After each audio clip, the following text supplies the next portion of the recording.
दोस्तों आज हम देखने वाले हैं कॉन्ट्रैक्ट फर्स्ट, जो कि हमारा फर्स्ट सेमेस्टर का अंतिम और लास्ट पेपर है। तो चलिए समय ज़्यादा ना गवाते हुए सीधा क्वेश्चन पे आते हैं, स्टार्ट करते हैं।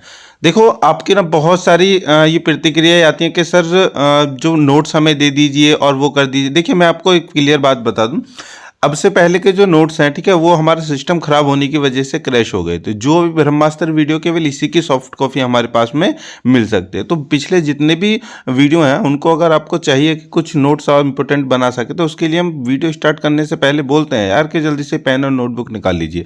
तो उसका मतलब ये है कि जो आपको इम्पोर्टेंट लगे ना उसको नोट कर लीजिए, क्योंकि कहीं से भी लिए गए नोट्स और कहीं से उसमें इतनी मज़ेदारी नहीं है जितना तुम खुद से क्रिएट करते हो। ठीक है, चलिए बाकी आगे चलते हैं, क्वेश्चन को देखते हैं।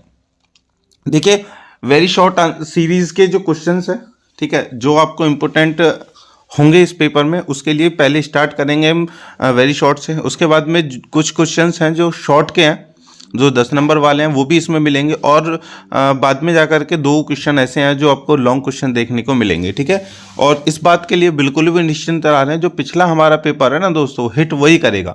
अगर उसमें से 1 या 2 क्वेश्चन माइनर रह जाता है और कहीं पर ये हो जाता है, यहाँ पर रिविजन वीडियो है ना उसमें हमने कवर कर दिया है। ठीक है, तो डोंट वरी, बिल्कुल भी चिंता ना करें।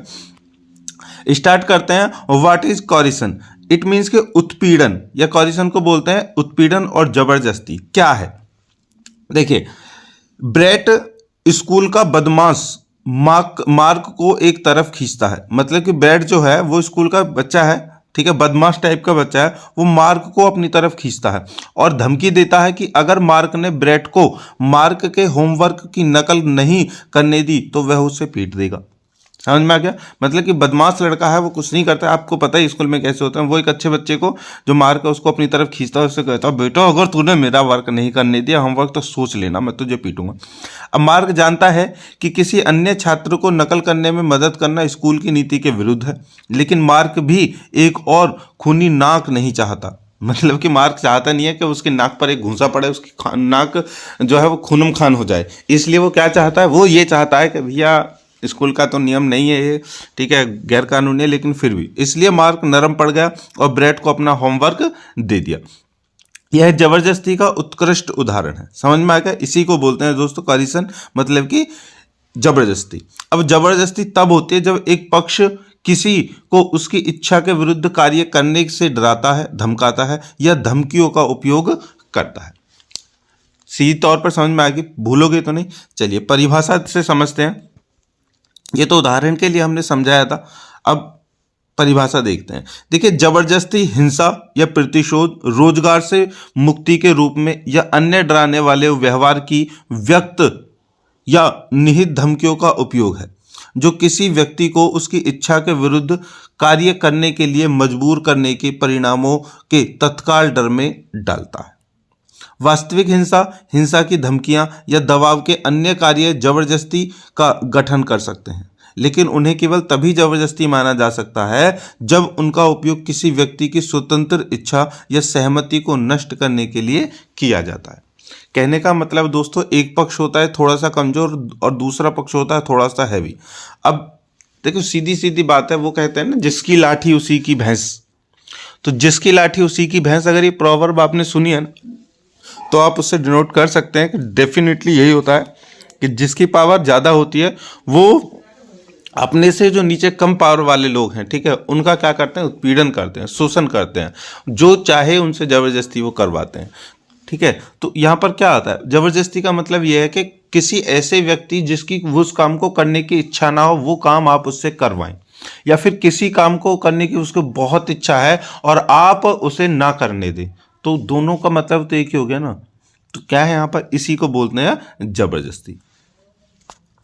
अब कानूनी शब्दों में यह अक्सर कहा जाता है कि कोई व्यक्ति दबाव में काम कर रहा है। वास्तव में दबाव और जबरदस्ती अक्सर आपस में बदल जाते हैं।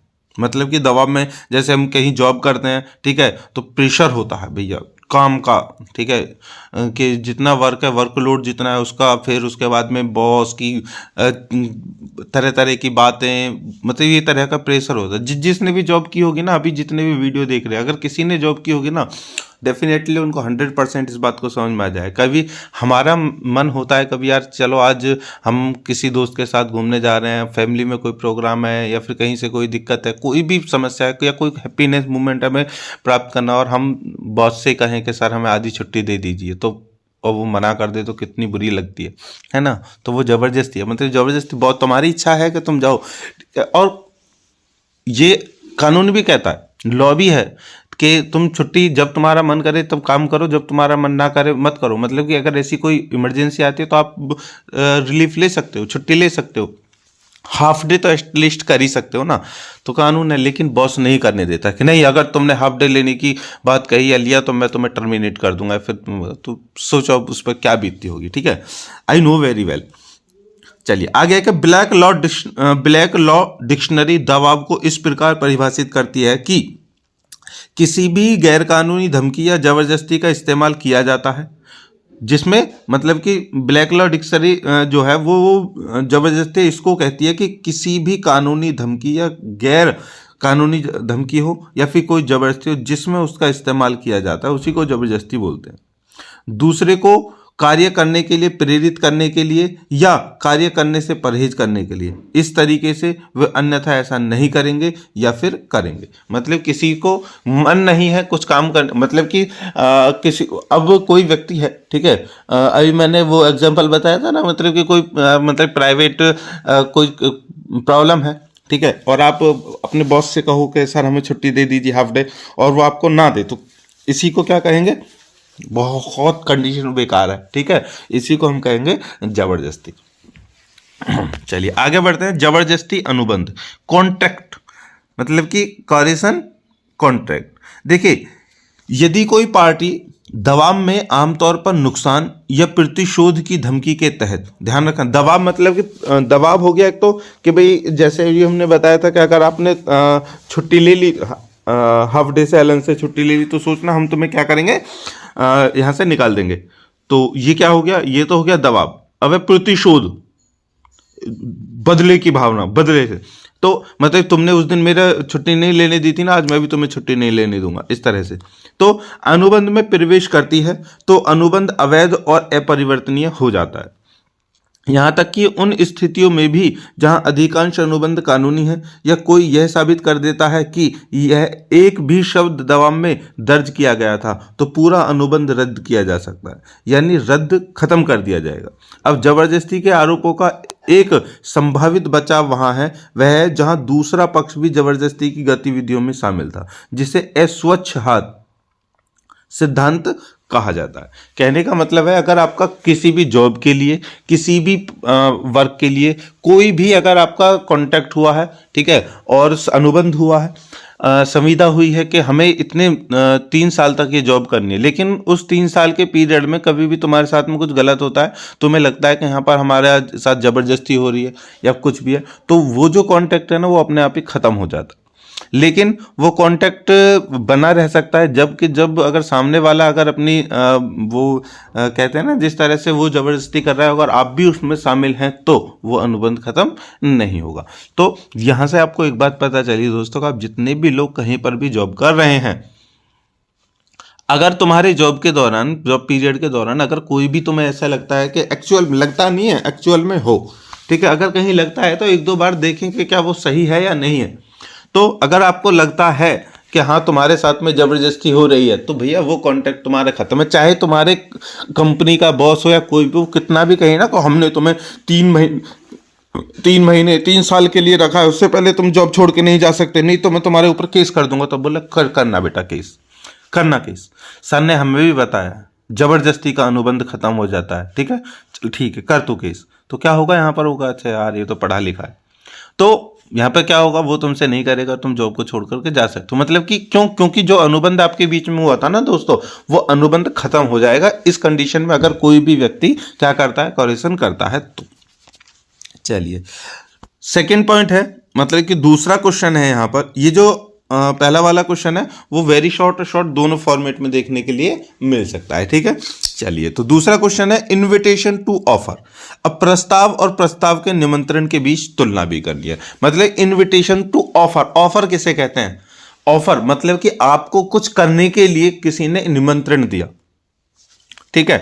कि जैसे हम छोटे थे ना, तब हम जैसे अपने मतलब मैं अपनी कहानी बता रहा हूँ। पापा से बहुत डरता था, तो जैसे संडे होता था तो पापा घर पे रहते थे, हम कहीं जा नहीं सकते थे, लेकिन हमारे सब दोस्तों का प्लान रहता था किसका, क्रिकेट खेलने का। तो वो आते थे और वो कहते थे मुझसे बुला लेते, मेरा नाम लेकर, अरे भाई क्रिकेट चलें। तो पापा उस समय पर नहीं होंगे तो हम तुरंत, जो ऑफर हमें मिलता था, इसी को तो ऑफर कहेंगे ना, ये इनविटेशन है कि क्रिकेट खेलने के लिए चल रहे हैं, तो तरह तरह से वो करते थे। अब ये अगर पापा घर पे नहीं है तो वो ऑफर जो है वो क्या हो गया, जो ऑफर है मतलब वो इनविटेशन में बदल गया। मतलब कि इनविटेशन के साथ में जो ऑफर है वो एक्सेप्ट हो गया अगर पापा नहीं है, और पापा हैं तो इनविटेशन का ऑफर खत्म क्योंकि हम नहीं जा सकते थे, ठीक है। चलिए क्वेश्चन के माध्यम से समझते हैं। देखिए, इन्विटेशन टू ऑफर मतलब प्रस्तावों का संप्रेषण, स्वीकृति और निरस्तीकरण, प्रस्तावों का संचार, प्रस्तावों की स्वीकृति और क्रमशः प्रस्तावों की स्वीकृतियों का निरस्तीकरण, प्रस्ताव करने, स्वीकार करने या निरसन करने वाले पक्ष के किसी भी कार्य या चूक द्वारा किया गया माना जाएगा, जिनके द्वारा वह ऐसे प्रस्ताव स्वीकृत या निरसन को संप्रेषित करने का इरादा रखता है या जिसके संप्रेषण का प्रभाव होता है। तो प्रस्तावों का संचार, प्रस्तावों की स्वीकृति और क्रमशः प्रस्तावों और स्वीकृतियों का निरसन, प्रस्ताव देने, स्वीकार करने या फिर रद्द, खत्म करने या किसी पक्ष के किसी भी कार्य का चूक द्वारा किया गया माना जाता है, जिसके द्वारा वह ऐसे प्रस्ताव स्वीकृति को संप्रेषित करने का इरादा रखते हैं या निरसन या जिसका संप्रेषण करने पर प्रभाव पड़ता है। देखिए, प्रस्तावों का संप्रेषण का मतलब होता है कि जब संप्रेषण का मतलब होता है दोस्तों कम्युनिकेशन, ठीक है, बातचीत। प्रस्ताव का मतलब हो गया ऑफर। सपोज करो कि आप एक कंपनी के व्यक्ति हैं, ठीक है, और आपको पास में जॉब है, ठीक है, 5 जॉब है, 1 2 3 4 5 जॉब है, तो आपको यहाँ पर 5 लोग हायर करने हैं। तो आप क्या करेंगे, पहले क्या करेंगे, इनविटेशन टू ऑफर, किसके लिए, कि भाई हमारे कंपनी में 5 जॉब हैं और उसके लिए हम इनविटेशन दे रहे हैं, सभी को निमंत्रण दे रहे हैं, किस लिए आमंत्रित, किस लिए कर रहे हैं, जॉब के लिए ऑफर दे रहे हैं, ठीक है। तो 5 लोग, अब इसके लिए बहुत सारे लोग आएंगे, तो सबसे पहले इंटरव्यू होगा, क्या होगा, इंटरव्यू होगा ना, तो उसी को बोलेंगे कम्युनिकेशन, कि उनसे बातें होंगी कि भाई बताइए किस तरह की जॉब है, किस तरह से आप कर सकते हो, तो ये तो प्रस्ताव जो है मतलब जो इनविटेशन है जो दिया है कि भाई हमारे पास में आइए और इस तरह से किए, तो अब उसके बाद में जो कम्युनिकेशन होगा ना वो इस पर निर्भर करेगा कि लोग आएंगे आपके पास में या नहीं आएंगे। जो आपका इनविटेशन ऑफर है वो एक्सेप्ट होगा या रिजेक्ट होगा। निरस्तीकरण का मतलब है खत्म हो जाएगा, कोई नहीं आएगा, या फिर कोई स्वीकार उसको करने के लिए आएगा। तो सारी चीज़ें क्या है कि जब आप किसी के पास में आमंत्रण निमंत्रण लेकर के जाते हैं, ठीक है, चाहे वो आपके बर्थडे पार्टी का हो, आपकी शादी का हो, या फिर आपके किसी फंक्शन का हो, आपके रिलेवेंट कोई भी चीज़ हो, अगर उसके लिए आप जाते हैं तो सीधा सीधा मतलब यह है कि जब आप पहली बार जाकर के उनसे आमंत्रण देंगे, उनको ऑफर देंगे आपको कि आप हमारे पास में आइए, ठीक है, और आपको अच्छे अच्छे पकवान मिलेंगे खाने के लिए, एक डीजे मिलेगा डांस करने के लिए और बहुत सारी चीज़ें मिलेंगी, आपको आना ही होगा। तो वो ऑफर जो है, इनविटेशन तो है, उसके साथ में ऑफर क्या क्या कर रहे हैं आप, वो चीज़ें भी आप उनको बताएंगे, ठीक है। तो ये सबका जितना भी जो प्रभाव है वो किस पर पड़ता है दोस्तों, वो पड़ता है संप्रेषण। संप्रेषण मतलब कि कम्युनिकेशन पर। तो अब जो कम्युनिकेशन है, ठीक है, उसको संचार, जो कांटेक्ट बोलते हैं, संचार को क्या बोलते हैं, कांटेक्ट। तो संचार तब पूरा होता है जब प्रस्ताव का संचार तब पूरा होता है जब वह व्यक्ति को पता चल जाता है जिससे वह किया गया है। मतलब कि आपने किसी को ऑफर दिया, मतलब इनविटेशन भेजा, और जब उसको इनविटेशन पहुंच गया तो समझो कि तुम्हारा जो संचार है पूरा हो गया, मतलब तुमने जो इनविटेशन दिया था वो सामने वाले को मिल गया। अब किसी प्रस्ताव का संचार तब पूरा होता है जब यह उस व्यक्ति की जानकारी में आता है जिसे यह किया गया है। मतलब जिसको भी आपने इनविटेशन भेजा है, ठीक है, कि भाई हमारे पास में जॉब है या फिर हमारे घर पे पार्टी है, जब उसको पहुंच गया तो समझ लो कि वो जो तुम्हारा जो इनविटेशन था ना वो पूरा हो गया। अब स्वीकर्ता मतलब कि जो पाने वाला है इनविटेशन, स्वीकर्ता की शक्ति से बाहर होना। देखिए, स्वीकर्ता के विरुद्ध जब यह प्रस्तावक के ज्ञान में आता है तो निरसन का संचार पूरा हो गया है। उस व्यक्ति के विरुद्ध जो इसे बनाता है, जब इसे एक पाठ्यक्रम में डाल दिया जाता है जिस व्यक्ति को यह बनाया गया है, तो उसे परेशान का, ताकि यह उस व्यक्ति की शक्ति से बाहर हो जाए जो इसे बनाता है, जबकि उस व्यक्ति के विरुद्ध जिसके लिए यह बनाया गया है जब उसके ज्ञान में आता है तो वो क्या हो जाता है, पूरा हो जाता है। देखिए यहां पर एक हेडिंग थी बीच में इसमें कि निरसन का संचार पूरा हो गया है। ठीक है, अब निरसन का संचार कैसे पूरा होगा भैया? निरसन का संचार तब पूरा होगा कि जिस व्यक्ति के, मतलब कि जिस व्यक्ति को तुमने ऑफर दिया है, अगर वो ऑफर को उसको खत्म करना चाहता है तो उसके बाद वो अपनी जानकारी के साथ साथ में तुम्हें भी जानकारी देगा कि भाई मैं इसमें इन्विटेशन में नहीं आऊँगा या ये इन्विटेशन मुझे स्वीकार नहीं है। इन्विटेशन पहुँचाने तक का तुम्हारा दायित्व था, उसके बाद में उसका आना या ना आना उसका सामने वाले का दायित्व था। ठीक है, इसको एग्जाम्पल से समझते हैं। देखिए, ए पत्र द्वारा बी को एक निश्चित कीमत पर एक घर बेचने का प्रस्ताव करता है। समझना, एक मतलब कि पत्र भेजता है, उसमें कहता है कि भाई तुम्हारा जो फलाना फलाना जो मकान है ना, मैं उसको इस कीमत पर खरीदना चाहता हूं, क्या आप इसके लिए मान्य हैं? अब ए पत्र द्वारा बी को एक निश्चित कीमत पर घर बेचने का प्रस्ताव करता है। अब इसमें क्या है, ए जो है, ठीक है, ए पत्र द्वारा पूरा उसने बता दिया कि इतना इतना तुम्हारा घर है, इतना मकान है, इतना वो है, इतना पैसा मैं दूंगा। अब प्रस्ताव का संचार तब पूरा होता है जब बी को पत्र प्राप्त होता है। अब ये जो पत्र है वो बी को मिल गया, ये इन्विटेशन है, बी को मिल गया, उसने पढ़ लिया, अरे हाँ ऐसे फलाने फलाने ए नाम का व्यक्ति है और वो मेरे उस प्लॉट को इतने रुपए में लेना चाहता है। तो क्या हुआ, प्रस्ताव का संचार, मतलब कि जो इन्विटेशन का जो कम्युनिकेशन है वो पूरा हो गया। अब प्रस्ताव का संचार तब पूरा होता है जब बी को पत्र मिलता है, मतलब बी को पत्र मिल गया। अब बी डाक द्वारा भेजे गए पत्र द्वारा ए के प्रस्ताव को स्वीकार कर लेता है, बहुत अच्छी बात है। डाक द्वारा जो उसके पास पत्र आया था बी के पास ए का, उसको उसने स्वीकार कर लिया। अब बी डाक द्वारा भेजे गए पत्र द्वारा ए के प्रस्ताव को स्वीकार करता है और स्वीकृति का संचार पूरा हो गया है, मतलब कि उसने स्वीकृति कर ली तो वो भी कंप्लीट हो गया। अब स्वीकृति का संचार पूरा हो गया जब पत्र पोस्ट किया जाता है, तो ए के विपरीत जब पोस्ट किया जाता है तो बी के विपरीत जब पत्र ए को प्राप्त होता है, तो बी के विपरीत जब पत्र ए को प्राप्त होता है तो ये क्या होता है कि भैया उसका इन्विटेशन जो उसने स्वीकार किया था वो भी पूरा हो गया। मतलब कि एक कंडीशन तो इसमें ये थी कि सबसे पहले ए जो है बी को एक पत्र लिखता है, उसे कहता है भी तुम्हारा फलाना जो मकान है वो मुझे खरीदना है। अब बी कहता है, बी उसको देखता है तो वो कंप्लीट हो जाता है, किसका, ऑफर का जो संचार है वो कंप्लीट हो जाता है। फिर उसके बाद में बी ए को रिप्लाई करता है और उससे बोलता है कि ठीक है आप खरीदना चाहते हो तो खरीद सकते हैं, ये हमने पत्र के द्वारा आपको सूचित कर दिया है। ठीक है दोस्तों, तो यहाँ पे इन्विटेशन का जो संचार था वो पूरा हो जाता है। तो नेक्स्ट क्वेश्चन है दोस्तों, नोवेशन क्या है? ठीक है, नोवेशन को बोलते हैं NOVATION, शायद ये है नोवेशन। ठीक है, तो नोवेशन क्या है? देखिए, मौजूदा अनुबंध को अनुबंध से प्रतिस्थापित करने की प्रक्रिया। नोवेशन को हम कह सकते हैं रिन्यू, आपने सुना होगा। ठीक है, रिन्यू आपने सुना होगा। रिन्यू का मतलब देखिए, सीधा सीधा एक एग्जांपल बताता हूँ, सेट हो जाएगा। आपने कभी भी आपने कभी भी लोन वगैरह करवाया होगा, ठीक है, लोन वगैरह लिया होगा, या फिर आपने अपने मोबाइल के लिए, फ़ोन के लिए, या फिर बाइक के लिए, किसी भी चीज़ के लिए इंश्योरेंस करवाया होगा आपने। तो इंश्योरेंस दो तरह के होते हैं। एक इंश्योरेंस होता है लाइफ टाइम के लिए और एक इंश्योरेंस जो होता है वो जो लिमिटेड टाइम के लिए होता है। अब लिमिटेड टाइम के लिए क्या होता है कि सपोज करो आपने कोई भी जो लाइसेंस है वो 1 साल के लिए करवाया, ठीक है, 1 साल के लिए करवाया 100 रुपये में, सपोज करो।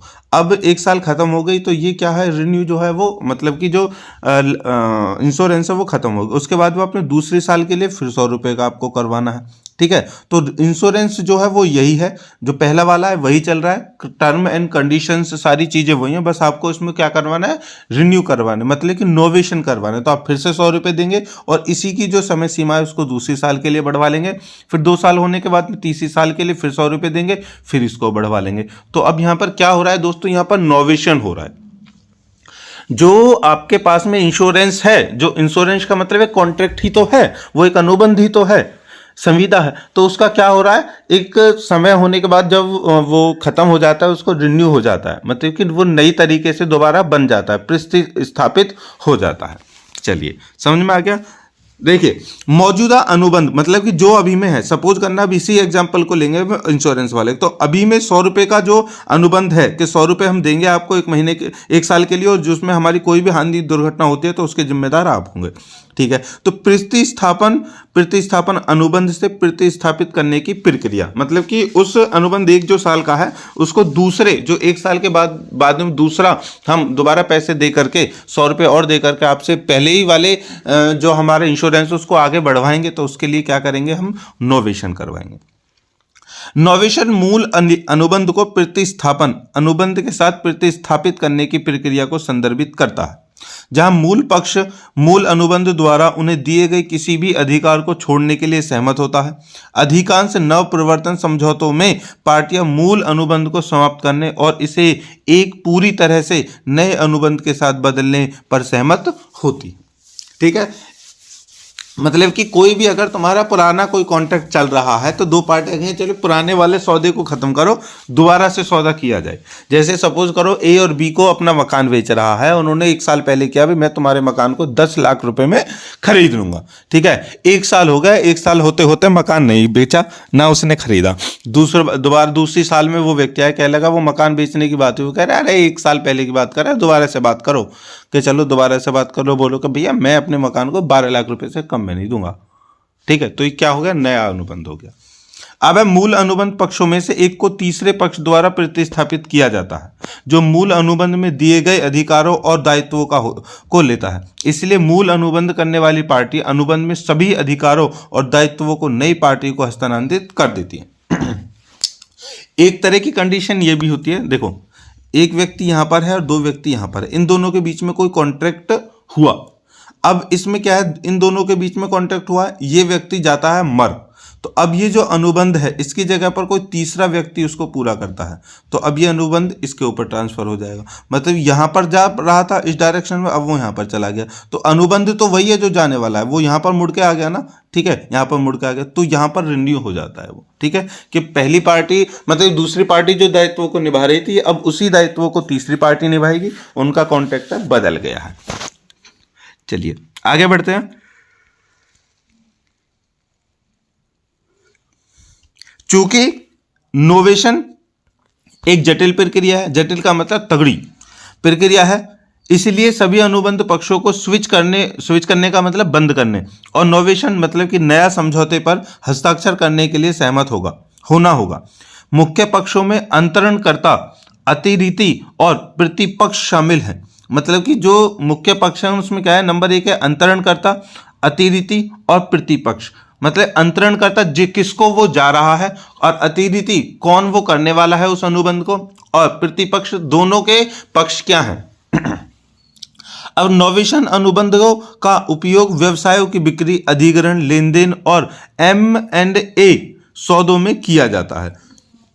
मतलब कि बिजनेस के लिए, किसी सामान को बिक्री के लिए, जमीन खरीदने की, कब्जा करने के लिए, M&A मतलब कि और भी बहुत सारी चीजें होते हैं। ठीक है, जिनके सौदों में ये किया जाता है। अब नोवेशन काम कैसे करता है, देखिए नोवेशन एक अनुबंध मतलब कि एक संविदा का सहमतिपूर्ण प्रतिस्थापन है। प्रतिस्थापन मतलब जो हमारा पहले से ही चला आ रहा, मैं आपको फिर से बताऊं, जो हमारा पहले से ही चला आ रहा कोई कॉन्ट्रैक्ट है, कोई शर्त है, उस शर्त को बढ़ाना। ठीक है, प्रतिस्थापन बढ़ाना या उस शर्त में कुछ टर्म और कंडीशन बदलकर किसी और को दे देना, वही है। तो जब एक नई पार्टी मूल पार्टी के अधिकारों और दायित्वों को ले लेती है तो इस प्रकार बाद वाले को उस दायित्व से मुक्त कर देती है। एक नवनिर्माण अनुबंध में, नवनिर्माण का मतलब दोस्तों बिल्कुल न्यू अनुबंध में, मूल पक्ष अनुबंध में अपना हित किसी अन्य पक्ष को हस्तांतरित करता है। यह संपूर्ण इकाई या संपत्ति का हस्तांतरण नहीं है। उन परिदृश्यों में नव परिवर्तन की आवश्यकता होती है जब मूल अनुबंध की शर्तों के तहत प्रदर्शन को लागू करना असंभव हो जाता है। मतलब कि कोई सपोज करो यहां पर एक न्यू जो है कॉन्ट्रैक्ट बना, ठीक है, न्यू कॉन्ट्रैक्ट यहां पर बना, जिस कॉन्ट्रैक्ट का मतलब कि एक व्यक्ति और दो व्यक्ति, ये कॉन्ट्रैक्ट ऐसे समझिए कि यहां पर आप इन दोनों को आना है और 5-5 घंटे बिताने हैं, ये कॉन्ट्रैक्ट है इनका, और कुछ नहीं है, बस यही कॉन्ट्रैक्ट है। इसने निभाया, इसने, कि यहाँ पर दो लोगों की आवश्यकता है, दो लोगों पर के बीच में अनुबंध है कि एक को 5 घंटे बिताने हैं, दूसरे को 5 घंटे इस जगह पर बिताने ही बिताने हैं। तो ये हो गया न्यू, बिल्कुल न्यू, नया अनुबंध हो गया, कॉन्ट्रैक्ट हो गया। अब क्या है कि इसमें एक तीसरा भी कहता है यार मुझे भी जोड़ लो इसके साथ में, ठीक है। तो वो कहेंगे देखो हमारा कॉन्ट्रैक्ट ये है, तीसरा यहाँ पर नहीं जुड़ सकता, क्योंकि तीसरों में से जब होगा केवल 2 ही व्यक्ति यहाँ पर आवश्यकता है। तो पहला वाला कहे यार मुझे इसकी आवश्यकता नहीं है, तीसरा अगर मिल गया है तो आप उसको दे दीजिए। तो अब इसकी जगह पर क्या होगा, इसका नाम आ जाएगा। अब जो ये इसकी शर्तें हैं, जो ये निभा रहा था, वो अब उसको तीसरा निभाएगा, ठीक है दोस्तों। तो यहां पर क्या होगा, अनुबंध जो है वो न्यू हो गया, किसके लिए, इसके लिए, प्रतिस्थापित हो गया। इसके पास जो अनुबंध था वो ट्रांसफर हो गया इस पर। अंडरस्टैंड।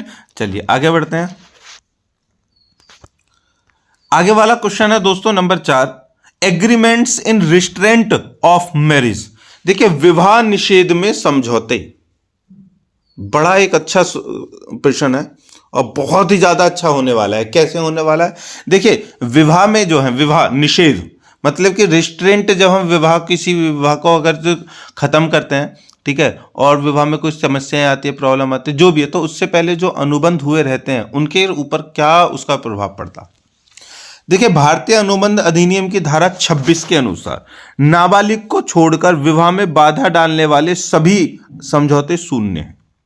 ध्यान रखना, नाबालिग जो व्यक्ति बालिग नहीं है, जो बच्चों से बालिग नहीं है, वो शादी कर लेते हैं, तो उनके विवाह में कोई भी अगर अनुबंध होता है तो वो अनुबंध माना ही नहीं जाएगा, पहली बात तो।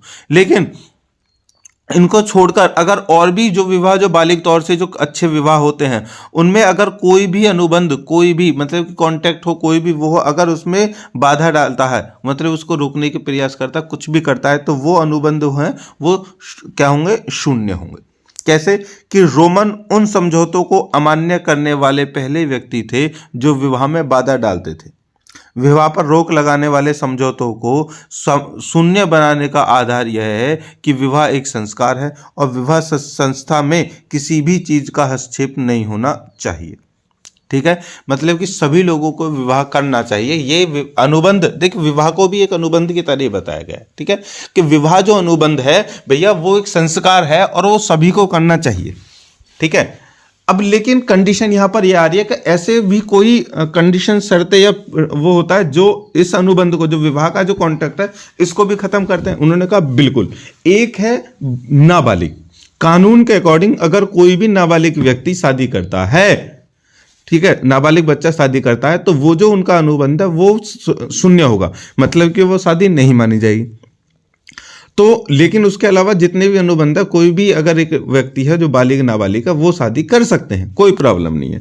अब इसमें यह कह रहा है कि यहां तक कि अनुबंध भी नहीं है, इस प्रावधान के पीछे का विचार यह है कि हर व्यक्ति से अपनी पसंद के व्यक्ति से शादी करने का व्यक्तिगत अधिकार न छीना जाए। समझ लेना, अब जितने भी तुम लोग हो ना, ठीक है, जितने भी तुम लोग हो, तुम में से कुछ लोग ऐसे होंगे जो चाहते होंगे कि मेरी उससे शादी हो जाए, लेकिन सोचते होंगे नहीं यार नहीं हो सकती, समाज, परिवार, घर, मान प्रतिष्ठा, कितना सब कुछ देखना पड़ता है ना, तो उसके लिए। तो अब इस कंडीशन में क्या करना है भैया, कानून तो आपको कह रहा है, ठीक है, तो कानून को मान लो या फिर चलिए आगे बढ़ते। ये ध्यान रखना महत्वपूर्ण है कि धारा के अनुसार नाबालिग के विवाह को रोकने वाले सामान्य वो समझौते शून्य नहीं है। मतलब कि अगर जो कोई व्यक्ति नाबालिग नहीं है, बालिग है, अगर उसके विवाह हो रहा है तो उसको रोकने वाले जो समझौते हैं वो शून्य नहीं होते हैं, ठीक है। वो समझौते शून्य मतलब कि वो समझौते अच्छे होते हैं, लेकिन एक ही अनुबंध है, ठीक है, जो नाबालिग वाला, वो जो है वो शून्य नहीं है। तो मतलब कि उसके वो अकेला ही एक ऐसा समझौता है जो आपके विवाह को रोक सकता है, अन्यथा कोई नहीं रोक सकता। वो भी तब रोकेगा जब तुम बालिग नहीं हो। तो एक व्यक्ति सुसान मतलब कुछ विचार विमर्श के बदले में जॉन से सहमत है कि वह एक निश्चित व्यक्ति मार्क्स से शादी नहीं करेगी। ध्यान रखना, यह समझौता विवाह को बाधित करने वाला है और इसलिए अमान्य है। मतलब कि अगर 2 दोस्त हैं, अगर एक दोस्त कहता है तू उससे शादी मत करना वरना हमारी दोस्ती खत्म हो जाएगी, ये हमारा कॉन्ट्रैक्ट है भैया, तो वो कह रहे छोड़ो पर ये बकवास की बात है। अब टीना के पिता राहुल नाम के व्यक्ति से वादा करते हैं कि वह अपनी बेटी टीना की शादी उनके अलावा किसी और से नहीं करेंगे, बशर्ते उन्हें इसके लिए 500 रुपए की राशि देनी होगी। उनकी शादी की तारीख तक प्रति माह 20,000 यह एक शून्य समझौता है क्योंकि यह किसी वयस्क व्यक्ति के विवाह में बाधक है। मतलब कि एक पिता है, वो कहता है कि अच्छा तो मेरी बेटी शादी करना चाहता है, ठीक है 500 रुपये तो पर महीने, और जो मतलब 500 रुपये की राशि तो तुझे देनी होगी। उसके बाद शादी की जो तारीख है, ठीक है, प्रति माह शादी की तारीख तो प्रति माह 20,000 रुपये आपको पूरे करने होंगे। तो ये कोई कॉन्ट्रैक्ट है? मतलब कि ये तो खत्म है, वो शून्य हो जाता है। ठीक है, चलिए मामला क्या है इसके अकॉर्डिंग मामले जो देखते हैं वो देखते हैं। देखिए लो बनाम पियर्स के मामले में विवाह पर रोक से संबंधित कानून में एक मिसाल कायम की, ध्यान रखना, लैंडमार्क जजमेंट था। इस मामले में प्रतिवादी ने तर्क दिया कि यदि वह वादी को छोड़कर किसी अन्य व्यक्ति से शादी करता है तो वह उसे शादी के 3 महीने के भीतर 1,000 पाउंड देगा। यह माना गया कि ऐसा समझौता शून्य है। मतलब कि तुम किसी और से जबरदस्ती और कैसे भी कह भाई तुम्हें हम इतने पैसे देंगे तो किसी और से शादी कर ले, मेरा पीछा छोड़ दे। कहने का मतलब यहाँ पर यह है कि यहाँ पे जो प्रतिवादी है ना, जो वादी है उससे ये कह रहा तू मुझसे शादी क्यों करने पे अड़ी हुई है या अड़ा हुआ है, तू किसी से भी शादी कर ले, मैं तुझे और 1,000 पाउंड तुझे दे दूंगी या दे दूंगा। चलिए आगे श्रवण कुमार बनाम निर्मला के हालिया मामले में याचिकाकर्ता ने इलाहाबाद उच्च न्यायालय में एक मुकदमा दायर किया और अदालत से प्रतिवादी की दूसरे व्यक्ति से शादी पर रोक लगाने की मांग की। वादी ने तर्क दिया कि प्रतिवादी ने उससे शादी करने का वादा किया था और इसलिए दूसरे व्यक्ति के साथ उसकी शादी पर रोक लगाई जानी चाहिए। पंकज मित्तल जे ने अपना फैसला सुनाते हुए भारतीय अनुबंध अधिनियम 1872 की धारा 26 का हवाला दिया, जिसके तहत उन्होंने याचिका खारिज कर दी। कह रहे अरे हट, ये कोई बातें माननी नहीं होती। तो उससे शादी करने के लिए उसने कहा था, वो अब शादी नहीं कर रहा है तो जबरदस्ती थोड़ी ना हो जाएगी ये अनुबंध। ये जबरदस्ती नहीं होगी, दोनों का मन होगा तभी तो होगी कि उससे शादी मत करने दो, इसको क्यों नहीं करने दे, ये उससे शादी करेगा। चलो भगवान से। चलिए भारतीय अनुबंध अधिनियम 1872 के तहत स्वीकृति। अगला क्वेश्चन है दोस्तों 5वां कि स्वीकृति, एक्सेप्टेंस। देखिए एक अनुबंध 2 या 2 से अधिक व्यक्तियों के बीच कानून द्वारा लागू किए जाने योग्य एक समझौते के रूप में परिभाषित किया गया है, जो भारतीय अनुबंध अधिनियम 1872 की धारा 2H के तहत पार्टियों के बीच दायित्वों को बताता है और परिभाषित करता है। सर एफ पोलक के अनुसार कानून द्वारा लागू किया जाने वाला प्रत्येक समझौता और वादा एक अनुबंध है।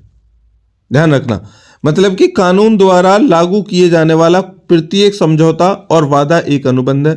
यहां यह दर्शाया गया है कि एक अनुबंध में 2 मूल तत्व होते हैं, नंबर 1 समझौते और नंबर 2 कानून द्वारा परिवर्तनीय। अगर आप कानूनन द्वारा किसी से कोई भी बात कहते हैं, कोई वादा करते हैं, ठीक है, या फिर कोई समझौता करते हैं, वो सभी क्या है, वैध अनुबंध है। लेकिन उसके 2 मेन पॉइंट होते हैं, मतलब 2 मूल तत्व होते हैं, आवश्यक तत्व जो होते हैं 2 होते हैं। कौन सा? नंबर 1 तो वो समझौता हो, मतलब कि कहीं विवाद हो, उसके बीच में जो मसले होते हैं उनको समझाने के लिए एक वो बनाते हैं, समझौता पत्र बना लो भाई, ठीक है तुम हमारी बात मान लो, हम तुम्हारी बात मान लो, हम झगड़ा नहीं करेंगे। तो और दूसरा कानून द्वारा वो परिवर्तनीय है, मतलब कानून के द्वारा ही उसको बनाया गया है, या फिर अगर उसको कोई चेंज कर सकता है तो वो कानून ही परिवर्तन उसमें कर सकता है, बाकी और कोई परिवर्तन उसको नहीं कर सकता। उदाहरण के लिए पी और क्यू। देखिए पी और क्यू के बीच एक अनुबंध है, कॉन्ट्रैक्ट है कि पी क्यू के लिए एक ड्राइंग बनाएगा। ध्यान रखना, पी बनाएगा क्यू के, क्योंकि पी जो है वो कौन है, आर्टिस्ट है, वो क्यू के लिए एक ड्राइंग बनाएगा और क्यू रुपए का उसका भुगतान करेगा। कितने? 550 से पी तक, 550। अब यह समझौता एक अनुबंध बन गया कि भैया पी जो है वो क्यू के लिए एक ड्राइंग बनाएगा और क्यू पी को 550 रुपए, पी का मतलब है 50 रुपए, ठीक है, वो उसको देगा, या फिर 50 पाउंड मान लो, डॉलर मान लो, कुछ ही मान लो। और समझौते के कारण क्यू के किए गए कार्य का हकदार है, मतलब समझौते के अकॉर्डिंग अब जो क्यू कार्य करेगा, क्यू के लिए वो कार्य करेगा, तो वो उसका हकदार है कि वो अपने लिए काम करवाने के लिए, क्योंकि उसने पैसे देगा उसके लिए। तो अनुबंध बनाने की प्रक्रिया पूरी तरह से एक आवश्यक भूमिका निभाती है और इस प्रक्रिया में कुछ बुनियादी तत्व होते हैं, जैसे कि प्रस्ताव, उसके बाद स्वीकृति, वादा, विचार और समझौता, जो कानूनन द्वारा लागू किया जा सकता है, जिससे एक अनुबंध बनता है। तो एक अनुबंध कैसे बनता है? देखिए, सबसे पहले प्रस्ताव पारित होता है, उसके बाद स्वीकृति होती है, उसके बाद वादा होता है, उसके बाद विचार होता है और फिर समझौता।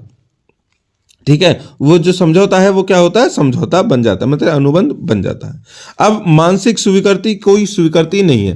क्वेश्चन मेन पॉइंट ये है दोस्तों कि ऊपर वाली बातें जो थी वो हमने आपको बताई, वो नॉलेज के लिए थी, लेकिन वो भी आ सकती हैं। लेकिन इंपॉर्टेंट क्वेश्चन ये है कि क्वेश्चन आपके पेपर में देखने के लिए मिलेगा कि मानसिक स्वीकृति कोई स्वीकृति नहीं है। तो मानसिक स्वीकृति कोई स्वीकृति नहीं है, इसको कैसे समझाएंगे? देखिए, धारा 2B के अनुसार किसी स्वीकृति को बाध्यकारी बनाने के लिए उसे सूचित किया जाना चाहिए। मतलब कोई भी अगर स्वीकृति है, एक्सेप्टेंस है, उसको सही बनाने के लिए जिसके लिए वो स्वीकृति है उसको उसे सूचित करना चाहिए, बताना चाहिए। किसी प्रस्ताव को स्वीकार करने का इरादा या यहां तक कि स्वीकार करने का मानसिक निर्णय भी किसी अनुबंध को जन्म नहीं देता है। मतलब कि अगर आप देखिए, बड़े सीधे सीधे सिंपल उसमें बताऊंगा। एक लड़का है, ठीक है, और एक लड़की है। ऐसे समझ में आ जाएगा अच्छे से, चिंता मत करो। एक लड़का है, एक लड़की है, ठीक है। अब क्या होता है, लड़का यानी कि बॉय और लड़की मतलब कि दोनों गर्ल, LB और LG, मतलब कि लड़का बॉय और लड़की गर्ल।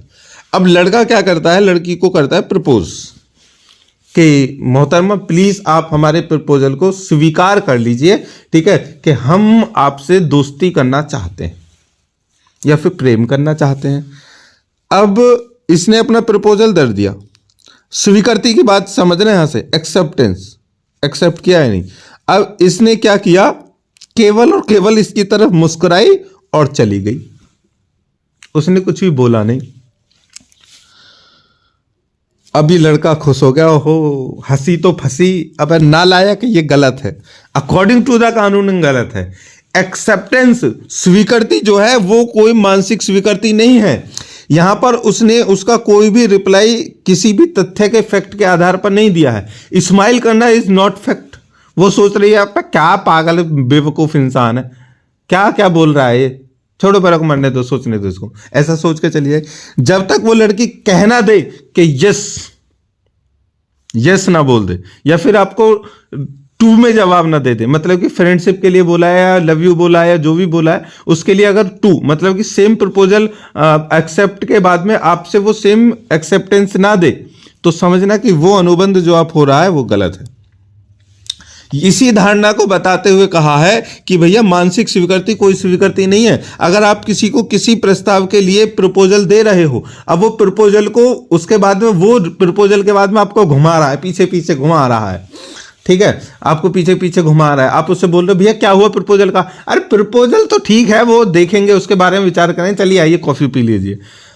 फिर आप नेक्स्ट, अरे यार वो प्रपोजल हमने दिया था भैया आपको कि हमसे दोस्ती कर लो, वो अरे ठीक है, वो प्रपोजल मानेंगे, चलो अभी थोड़ा सा काम है, मेरे साथ में चलो और मार्केट में थोड़ा सा काम करके आते हैं तुम, फिर तो समझ लो कि तुम प्रपोजल वो एक्सेप्ट नहीं हो जब तक सामने वाला कहना दे हाँ मुझे आपका प्रपोजल स्वीकार है, ठीक है। अगर तुम मुझसे फ्रेंडशिप करते हो तो मैं भी तुमसे फ्रेंडशिप करता हूँ या फ्रेंडशिप करती हूँ। अगर आई लव यू है तो आई लव यू टू भी हम बोलते हैं।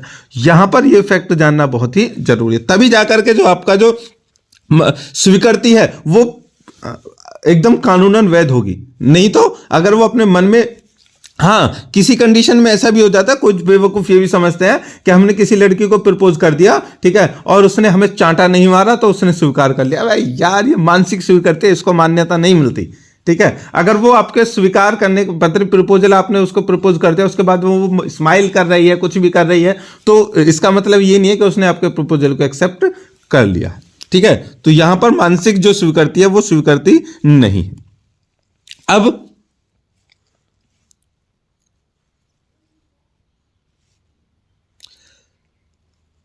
प्रस्ताव का स्वीकार करने का इरादा, यहां तक कि स्वीकार करने या करने का मानसिक निर्णय भी किसी अनुबंध को जन्म नहीं देता। यहां पर यही पॉइंट कहा गया कि अगर किसी ने आपको कोई बात कही है, आपका मानसिक निर्णय, आप मन में सोच रहे हो चल ठीक है मैं इससे कहूंगी नहीं, मैं इसे कहूंगी नहीं कि मैंने इसका प्रपोजल एक्सेप्ट कर लिया, लेकिन मैं अपने आप में मान लेती हूं कि मैंने कर लिया। ओह, तुमने मानने से क्या ही होगा, सामने वाला है वो तुमसे प्रपोज कर रहा है, फिर तुमने उसको जवाब नहीं दिया, वो किसी और को प्रपोज कर देगा। अब किसी और को प्रपोज कर दिया, उसके बाद में तुम कहोगे नहीं नहीं नहीं तू उससे नहीं प्रपोज कर सकता। अब उसने सपोज करो जिसने आपने उसको ना तो हाँ किया ना किया, उसने किसी और को प्रपोज कर दिया, उसने हाँ कर दिया। अब तुम उससे मतलब कि कानून वो करोगे उसके ऊपर केस कि नहीं, कानून उसमें जाओगे जज साहब इसने पहले मुझे प्रपोज किया था, ठीक है, और मैंने अपने मन ही मन इसको अपना मान लिया था, लेकिन फिर भी इस बदतमीज अमूर्ख XYZ ने ना उसको प्रपोज किया, उसने एक्सेप्ट कर लिया। अब जज कहेगा तो सर मैंने तो मान लिया था ना अपने मन में। तो जज कहेगा बदतमीज नालायक को, तुम्हें कानून नहीं पढ़ा है, MD सर ने पढ़ाया नहीं है। कॉन्टेक्ट में क्या होता है, मानसिक स्वीकृति नहीं होती है, तो वहां पर बोलना चाहिए था। और अब तुम इस बात का दावा नहीं कर सकते कि उसने किसी और को प्रपोज कर दिया, वो उससे शादी ना करे, वो उससे करेगा। चलो भागो यहां से, समझ में आ गया। चलिए आगे है वाणी। देखिए वाणी लेखन या अन्य कृत्य की कोई न कोई बात बाह्य अभिव्यक्ति अवश्य होनी चाहिए। भले ही प्रस्तावकर्ता ने अंतिम स्वीकृति के बारे में अपना मन बना लिया हो, फिर भी समझौता पूरा नहीं हुआ है, तो प्रस्तावक को स्वीकृति का संचार करके बोले गए शब्द, ध्यान रखना, बोले गए शब्दों या किए गए कार्य से सहमति की शाश्वत अभिव्यक्ति होती है। देखिए देखो अब एक पॉइंट यहां पर फिर से आ गया, वो इसमें कह रहा है कि अगर वो अनुबंध है, ठीक है, तो अब यहां पर कंडीशन जरूरी ये नहीं है कि भैया वो शब्द, मतलब कि सबसे मेन पॉइंट तो ये है कि वो शब्दों से बोले कि हाँ मुझे आपका स्वीकार है, प्रपोजल स्वीकार है, ठीक है, और मैं आपकी दोस्त हूं, ठीक है। लेकिन अब कंडीशन यहां पर यह भी है कि अगर शब्द, हो सकता है कि शब्द नहीं, अब वो गूंगा है, कोई भी व्यक्ति गूंगा है, तो कोई और भी तो उसमें कंडीशन हो सकती है। तो उसमें कहा गया कि या शब्दों से या किए गए कार्यों में सहमति की शाश्वत अभिव्यक्ति होनी चाहिए। अब आपने देखा होगा ना कि इंग्लैंड में जब शादी होती है, ठीक है, तो शादी होने के बाद में ना लड़का ना पहले लड़की को प्रपोज करता है, मतलब कि प्रपोजल जो देता है लड़की को प्रपोज करता है कि please will you marry me. तो उसके बाद में लड़की क्या करती है, उसको मैरी मी नहीं बोलती, सीधा उसको किस करने लग जाती है। तो इसका मतलब सभी क्या करते हैं, क्या समझते हैं कि हाँ भाई प्रपोजल एक्सेप्ट हो गया। अब यहां पर उसने शब्दों का प्रयोग नहीं किया, लेकिन शारीरिक जो अपनी अभिव्यक्ति है, अपने शरीर की जो प्रतिक्रिया है, उसने उसको दिखा दिया, तो उसको मान्य किया जाएगा। समझ में आ गया। चलिए ये क्वेश्चन करते हैं यही समाप्त। इंपॉर्टेंट क्वेश्चन है, ध्यान रखना। चलिए मुझे लगता है ये क्वेश्चन तो नहीं भूलेंगे आप। चलिए आगे है क्वेश्चन नंबर 6। आप समझौते को कैसे परिभाषित करेंगे, ठीक है, what do you mean bye contract, या फिर how can you define contract. देखिए समझौता दो या दो से अधिक पक्षों के बीच कुछ करने या न करने या का वादा या व्यवस्था है। यह आमतौर पर अनौपचारिक और कभी कभी अलिखित होता है, लेकिन हमेशा नहीं। समझौते के कुछ उदाहरण में से एक आशय पत्र या एक गोपनीयता समझौता शामिल है, जो व्यावसायिक चर्चा से पहले होता है। कहने का मतलब सीधा सीधा यह है कि समझौता दो या दो से अधिक पक्षों के बीच में होता है और किसी बात को, किसी कार्य को करने के लिए होता है। भाई ये कार्य है, हम इसको ऐसा करेंगे, हम इसको ऐसा करेंगे, ठीक है। अभी लेटेस्ट एक समझौते वाली वीडियो चल रही है, अभी ये जो बात आ रही थी, ठीक है, तो उसमें एक मतलब कि सोशल मीडिया पे एक वीडियो चलती रहती है। एक गर्लफ्रेंड बॉयफ्रेंड होते हैं, ठीक है, अब वो मतलब कि विदेश की वो ही है, शायद विदेशी है, भारत के तो नहीं है। तो लड़का उस लड़की को किस करने के लिए जाता है, तो लड़के के साथ में उसका वकील होता है। मतलब ये स्पेशली जो है वो जो लॉयर्स है ना उनके लिए, जो वो दोस्त का जो फ्रेंड होता है ना, लॉयर होता है, ठीक है, मतलब एडवोकेट होता है, लॉयर नहीं एडवोकेट होता है। तो वो उससे पूछता है, यार मेरी गर्लफ्रेंड है, वो मुझसे किस करना चाहती है और मैं भी उससे चाहता हूँ, क्या करूँ, ऐसा ना हो कभी मैं किस करूँ, मैं कभी मुझे बाद में फंसा दे, क्योंकि ये बहुत बड़ा लोचा रहता है। तो उसमें क्या कहता है, ठीक है, वो एक अनुबंध बनाता है कि और उसे पढ़ के बनाता है, किस करने से पहले पढ़ के सुनाता है। अगर तुम इसको किस करते हो, उसके बाद में अगर आपने कोई भी इसके ऊपर आप केस नहीं करोगे, कुछ नहीं करोगे, इस बात के लिए आप तैयार हो और अपनी मर्जी से आप किस कर रहे हो, तो ठीक है, आप तुम किस करते हो। तो इस तरह से प्रोसेसिंग चलती रहती है। वहां पर हर एक पॉइंट के लिए वो अनुबंध करते हैं। हालांकि वो मेम टाइप वीडियो है, लेकिन वो हमें एक मैसेज अच्छा देती है, ठीक है, कि हम किसी भी उसमें आकर के, तेज में आकर के, ठीक है, या बहकावे में आकर के हम ऐसे काम ना करें। जरूरी है उसके लिए कानून तौर से एक संविदा हो जाए, अनुबंध हो जाए, जिसको हम कॉन्ट्रैक्ट कहते हैं। तो दो या दो से अधिक लोगों के बीच में हो सकता है और दोनों अगर उस अनुबंध के लिए राजी हैं तो ही वो अनुबंध मान्य होता है। अनुबंध दो तरह के होते हैं, एक तो होता है गुप्त मतलब कि सीक्रेट, और एक होता है कि ओपनली सबको पता है कि हम दोनों के बीच में क्या हुआ है, मतलब कि समझौता हुआ है। मतलब कि जब गर्लफ्रेंड बॉयफ्रेंड होते हैं शादी से पहले तो वो गुप्त समझौता होता है उनका, मतलब गुप्त तरह से एक दूसरे को रिश्ते को निभा रहे हैं, लेकिन शादी होने के बाद में वो ओपन कॉन्ट्रैक्ट हो जाता है। कॉन्ट्रैक्ट दोनों ही है दोस्तों, ध्यान रखना। चलिए आगे बढ़ते हैं। देखिए इस तरह के समझौते विश्वास पर आधारित होते हैं और अदालत या मध्यस्थता में कानूनी रूप से लागू नहीं होते। इसलिए यदि एक पक्ष वह नहीं करता है जो उन्होंने कहा है तो वो ऐसा करेंगे। उदाहरण के लिए ये एक बिल्डर या स्वयं सेवक नहीं आते हैं तो दूसरा पक्ष संभवतः अदालतों के माध्यम से समाधान या परिवर्तन की मांग कर सकता है। कहने का मतलब है कि आपने अपना मकान बनवाना है, उसके लिए आपने एक ठेकेदार को बुलाया, उससे कहा कि ठीक है भाई हमारा मकान बना दे। ठेकेदार ने कहा ठीक है सर 1 लाख रुपए दे देना, मैं आपका मकान को बना दूँ। उसने कहा ठीक है मैं तुम्हें 1 लाख रुपए दे दूंगा, मकान को बना देना। बोले कब से? कि सर परसों से काम चालू हो जाएगा, या कल से या परसों काम चालू हो जाएगा। अब वो ठेकेदार है वो कह के चला गया, अनुबंध करके चला गया, कल भी नहीं आया, परसों नहीं आया, तरसों नहीं आया, चरसों नहीं आया, ठीक है। तो अब क्या होगा, वो किसी और को अनुबंध कर लेगा, ठीक है, क्योंकि उसने अपने अनुबंध की शर्त नहीं निभाई ना। कानूनन तौर से वो इस बात के लिए मतलब कि एलिजिबल हो गया है कि व्यक्ति अपने मकान को किसी और ठेकेदार से बनवा लेगा, क्योंकि उसने जो पहला अनुबंध किया था, ठीक है, वो लिखित तौर पे नहीं था, लेकिन फिर भी उसने उसको तोड़ दिया था। चलिए आगे है, एक समझौते और एक अनुबंध के बीच में अंतर क्या है। देखिए समझौता और अनुबंध दोनों के बीच में अंतर क्या है। हालांकि लगता तो हमको ऐसा ही है, लेकिन सीधे सीधे तौर पर मैं आपको बता देता हूं। देखिए अनुबंध जो होता है वो एक शर्त होती है, ठीक है, जो किसी भी कार्य को करने से पहले होती है। और जो समझौता होता है वो किसी विवाद को रोकने के लिए समझौता होता है। मतलब किसी कार्य को करने के लिए जो कॉन्ट्रैक्ट होता है उसको हम कहेंगे अनुबंध।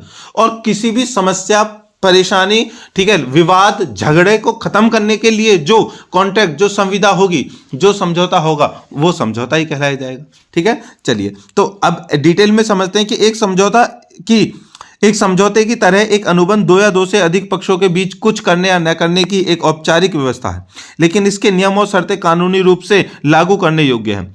शायद अदालत में या मध्यस्थता के माध्यम से। इसका मतलब है कि अगर कोई उन्हें तोड़ता है तो दूसरा पक्ष कानूनी निवारण की मांग कर सकता है। कहने का मतलब है कि अगर जो अनुबंध है, अगर कोई अनुबंध को खत्म करता है तो उस पर क्या हो सकता है, कानूनी कार्रवाई हो सकती है। समझौते जो होते हैं उस पर कानूनी कार्रवाई होने का थोड़ा सा मतलब कि कम होता है, चांस कम होता है। तो अनुबंध तब मान्य होते हैं जब उसमें अनुबंध के सभी आवश्यकता शामिल होते हैं, और एक बार जब सभी पक्षों को दोबारा स्वीकार कर लिया जाता है, एक्सेप्टेंस हो जाता है, जिसका अर्थ आमतौर पर अनुबंध पर हस्ताक्षर करना होता है। तो क्योंकि देखिए जो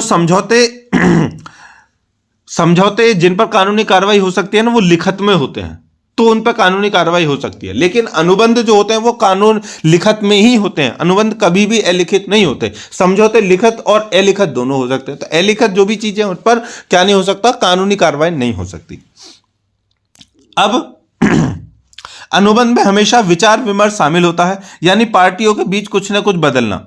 यह आमतौर पर पैसा है, लेकिन अन्य सामान और सेवाएं भी हो सकता है। समझौते अक्सर समझौते हैं यानी गैर बाध्यकारी, मुख्य रूप से विचार की कमी के कारण। मतलब कि जो कॉन्ट्रैक्ट होता है उसमें ना, कॉन्ट्रैक्ट में पैसा, जिम्मेदारी, कर्तव्य वो सब होते हैं, लेकिन ये करने के लिए होता है, पैसा देना है, ये करना है। समझौते में क्या होता है, समझौते में एक ये होता है कि ठीक है इस तरह की कंडीशन चल रही, परिस्थितियां चल रही, उस तरह से इस तरह से इनको समझाया जाए, बुझाया जाए, या फिर इन समस्याओं को खत्म किया जाए। चलिए तो समझौता और अनुबंध के बीच में अंतर पता चल गया। 10 नंबर में क्वेश्चन आएगा। चलिए नेक्स्ट क्वेश्चन है 7वां, what do you mean by competent parties. देखिए अनुबंध के लिए सक्षम, कंपिटेंट का मतलब होता है सक्षम, ठीक है। तो आपको क्या जानना आवश्यक है, यह आपको जानना आवश्यक है कि अनुबंध के लिए सक्षम पक्ष कौन कौन से होते हैं, या सक्षमता अनुबंध करने वालों के लिए क्या है। देखिए किसी अनुबंध के सक्षम पक्षों के पास यह समझाने की क्षमता होती है कि एक अनुबंध बनाया जा रहा है और अनुबंध की प्रकृति को वो समझते हैं। सबसे मेन पॉइंट क्या है कि जो भी अनुबंध करने वाले लोग हैं उन सब में सबको सबसे पहले तो ये बात की नॉलेज होनी चाहिए कि यहां पर भैया अनुबंध किया जा रहा है, कौन सा अनुबंध किया जा रहा है और अनुबंध होता क्या है। क्योंकि जिसको यही नहीं पता होगा कि अनुबंध होता क्या है, वो कैसे अनुबंध करेगा, ठीक है, कैसे कोई कॉन्ट्रैक्ट करेगा। देखिए, किसी अनुबंध के सक्षम पक्षों के पास यह समझने की क्षमता, मतलब कि समझ अच्छी होनी चाहिए और ये क्षमता भी होनी चाहिए कि अनुबंध बनाया जा रहा है और अनुबंध की प्रकृति को समझते हैं कि ये क्यों बनाया जा रहा है। दूसरा पॉइंट है संविदात्मक क्षमता का अवलोकन। देखिए, कानून की धारणा है कि हर किसी के पास अनुबंध करने की क्षमता है। यदि किसी पार्टी में क्षमता की कमी है तो अनुबंध आमतौर पर रद्द किया जा सकता है। मतलब किसी व्यक्ति में इतनी क्षमता नहीं है सोचने की, समझने की, या बहुत सारी चीजें होती हैं, नहीं है, तो उसमें क्या होता है, वो अनुबंध को आमतौर पर मैन्युअली क्या कर दिया जाता है, खत्म कर दिया जाता है। और क्षमता के बिना पार्टी को अनुबंध के प्रति अपने दायित्वों का पालन करने की आवश्यकता नहीं होगी। मतलब कि अगर सपोज करो कि एक अनुबंध ऐसा हुआ कि तुम्हें 10-10 किलोमीटर की दौड़ लगानी है और एक व्यक्ति है उनमें से वो अपाहिज है, तो वो अपने उस अनुबंध को कैसे पूरा कर सकता है, क्योंकि वो अक्षम है ना, सक्षम है ही नहीं। जब उसके 2 पैर नहीं है तो कैसे दौड़ेगा, एक पैर से थोड़ी ना दौड़ पाएगा। चलिए, तो बाध्यकारी अनुबंध बनाने के लिए दोनों पक्षों के पास संविदात्मक क्षमता होनी चाहिए। मतलब कि जो संविदा की क्षमता होती है, जो एलिजिबिलिटी होती है, वो दोनों के पास में होनी चाहिए। सिर्फ इसलिए कि कोई व्यक्ति अनुबंध के अर्थ और उसकी शर्तों को पूरी तरह से नहीं समझता है, इसका स्वचालित रूप से यह मतलब नहीं होगा कि उस व्यक्ति के अनुबंध संबंधी क्षमता की कमी है। मतलब कि कोई भी अनुबंध अगर हो जाता है तो उसके जो बीच में जो व्यक्ति हैं, ठीक है, उनके कभी भी ये नौबत ना आए कि भाई हमें तो उसका अर्थ ही नहीं पता था, हमने तो पता ही नहीं था कि इस तरह से, हमने उसको समझा ही नहीं था। ये नहीं होना चाहिए। अब सामान्य कानून नियम यह निर्धारित करता है कि 21 वर्ष से कम आयु के व्यक्तियों को नाबालिग माना जाता है और इसलिए कानूनन द्वारा उन्हें संविदात्मक क्षमता की कमी माना जाता है। कहने का मतलब है कि ये एक मेन पॉइंट आ गया आपके सामने कि जो व्यक्ति 21 वर्ष का नहीं है, उससे पहले वो कोई भी अनुबंध अगर करता है तो वो शून्य माना जाएगा और उसकी क्षमता जो कम मानी जाएगी, अक्षमता माना जाएगा।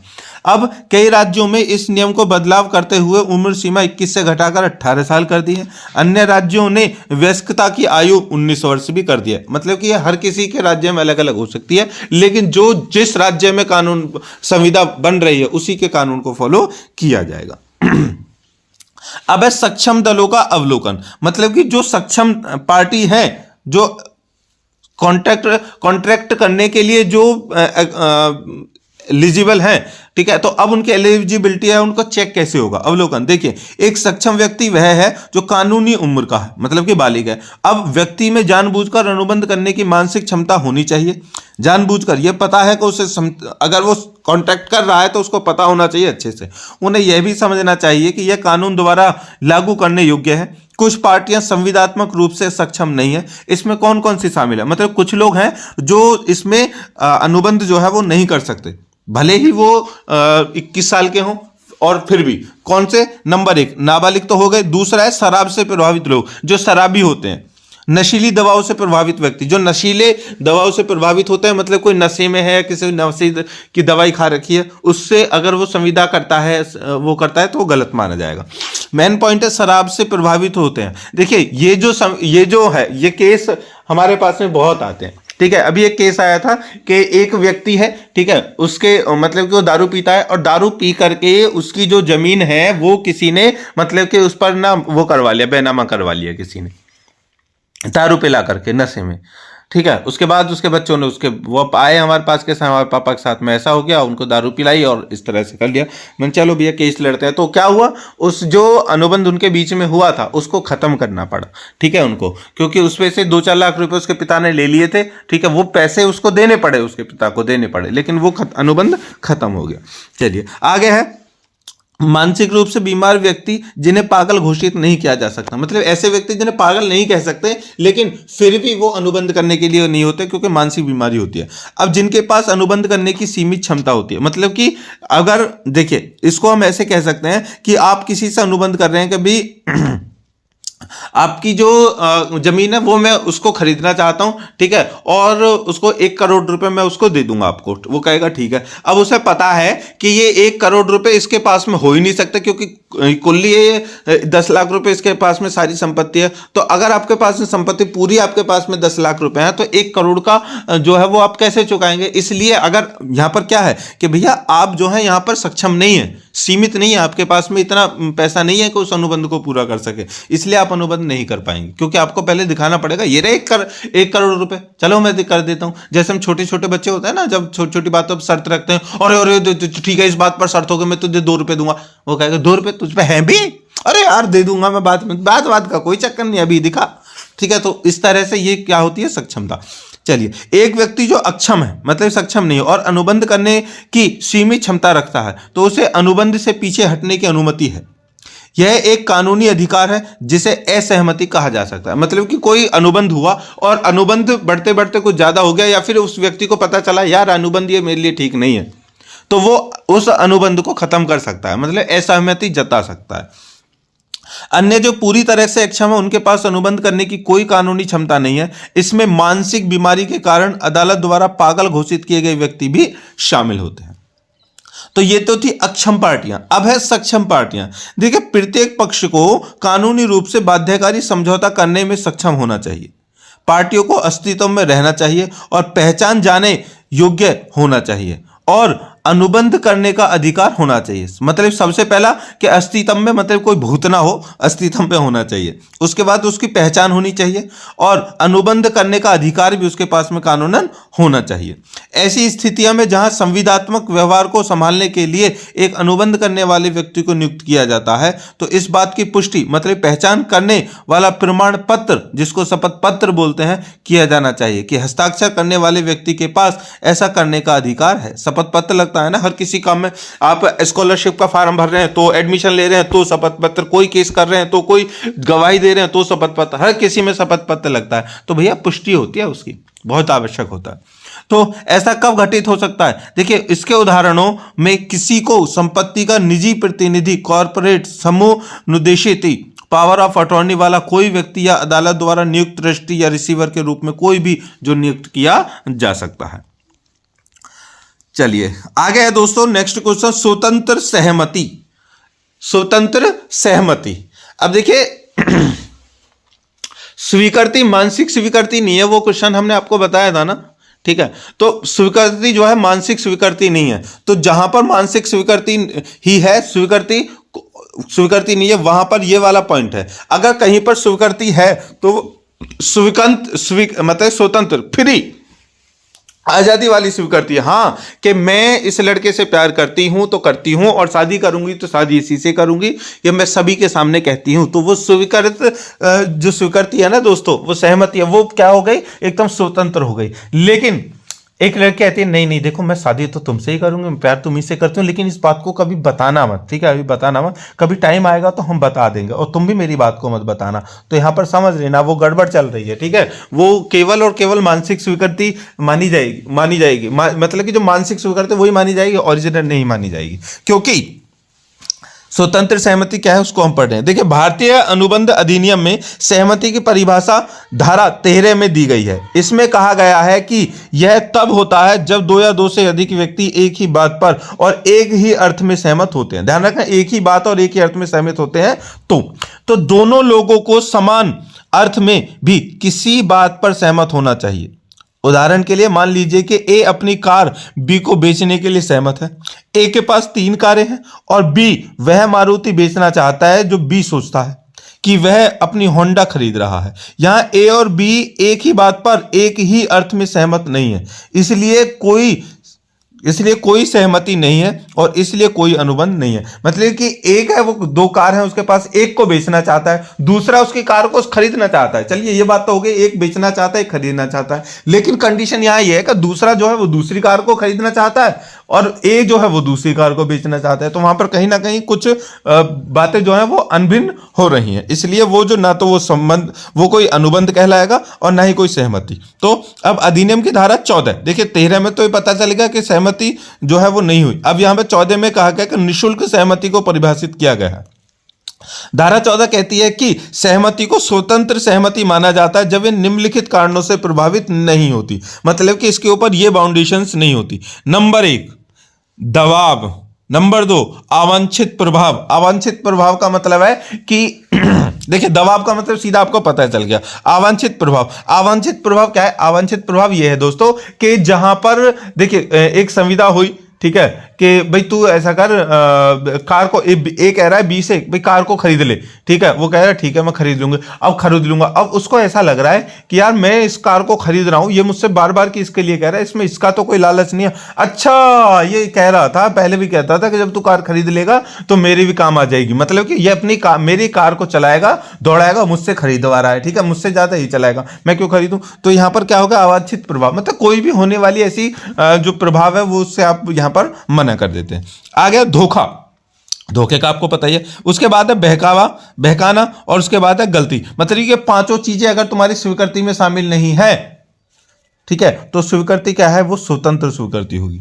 चलिए, अब स्वतंत्र जो सहमति है उसको खराब करने वाले तत्व कौन से हैं। ये तो दोस्तों ये जो क्वेश्चन है ये 10 नंबर, 20 नंबर, 4 नंबर, तीनों फॉर्मेट में देखने के नहीं मिल सकता, इसलिए बिल्कुल भी वो ना करें, ठीक है, ध्यान से समझते रहें। देखिए, इन तत्वों पर व्यक्तिगत रूप से नजर डालते हैं जो किसी पक्ष की स्वतंत्र सहमति, मतलब कि फ्री जो एक्सेप्टेंस है उसको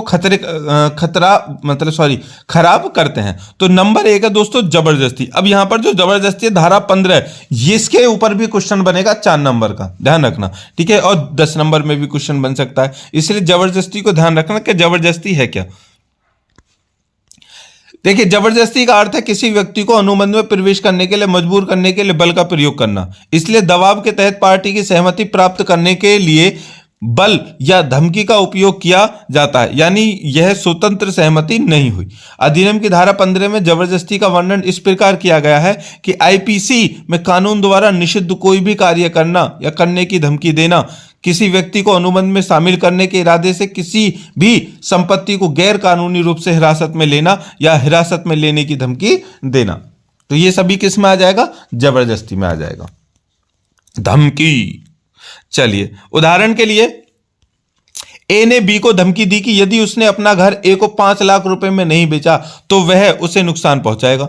यहां भले ही बी ए को घर बेचता है, यह वैध अनुबंध नहीं होगा क्योंकि बी की सहमति जबरदस्ती प्राप्त की गई है।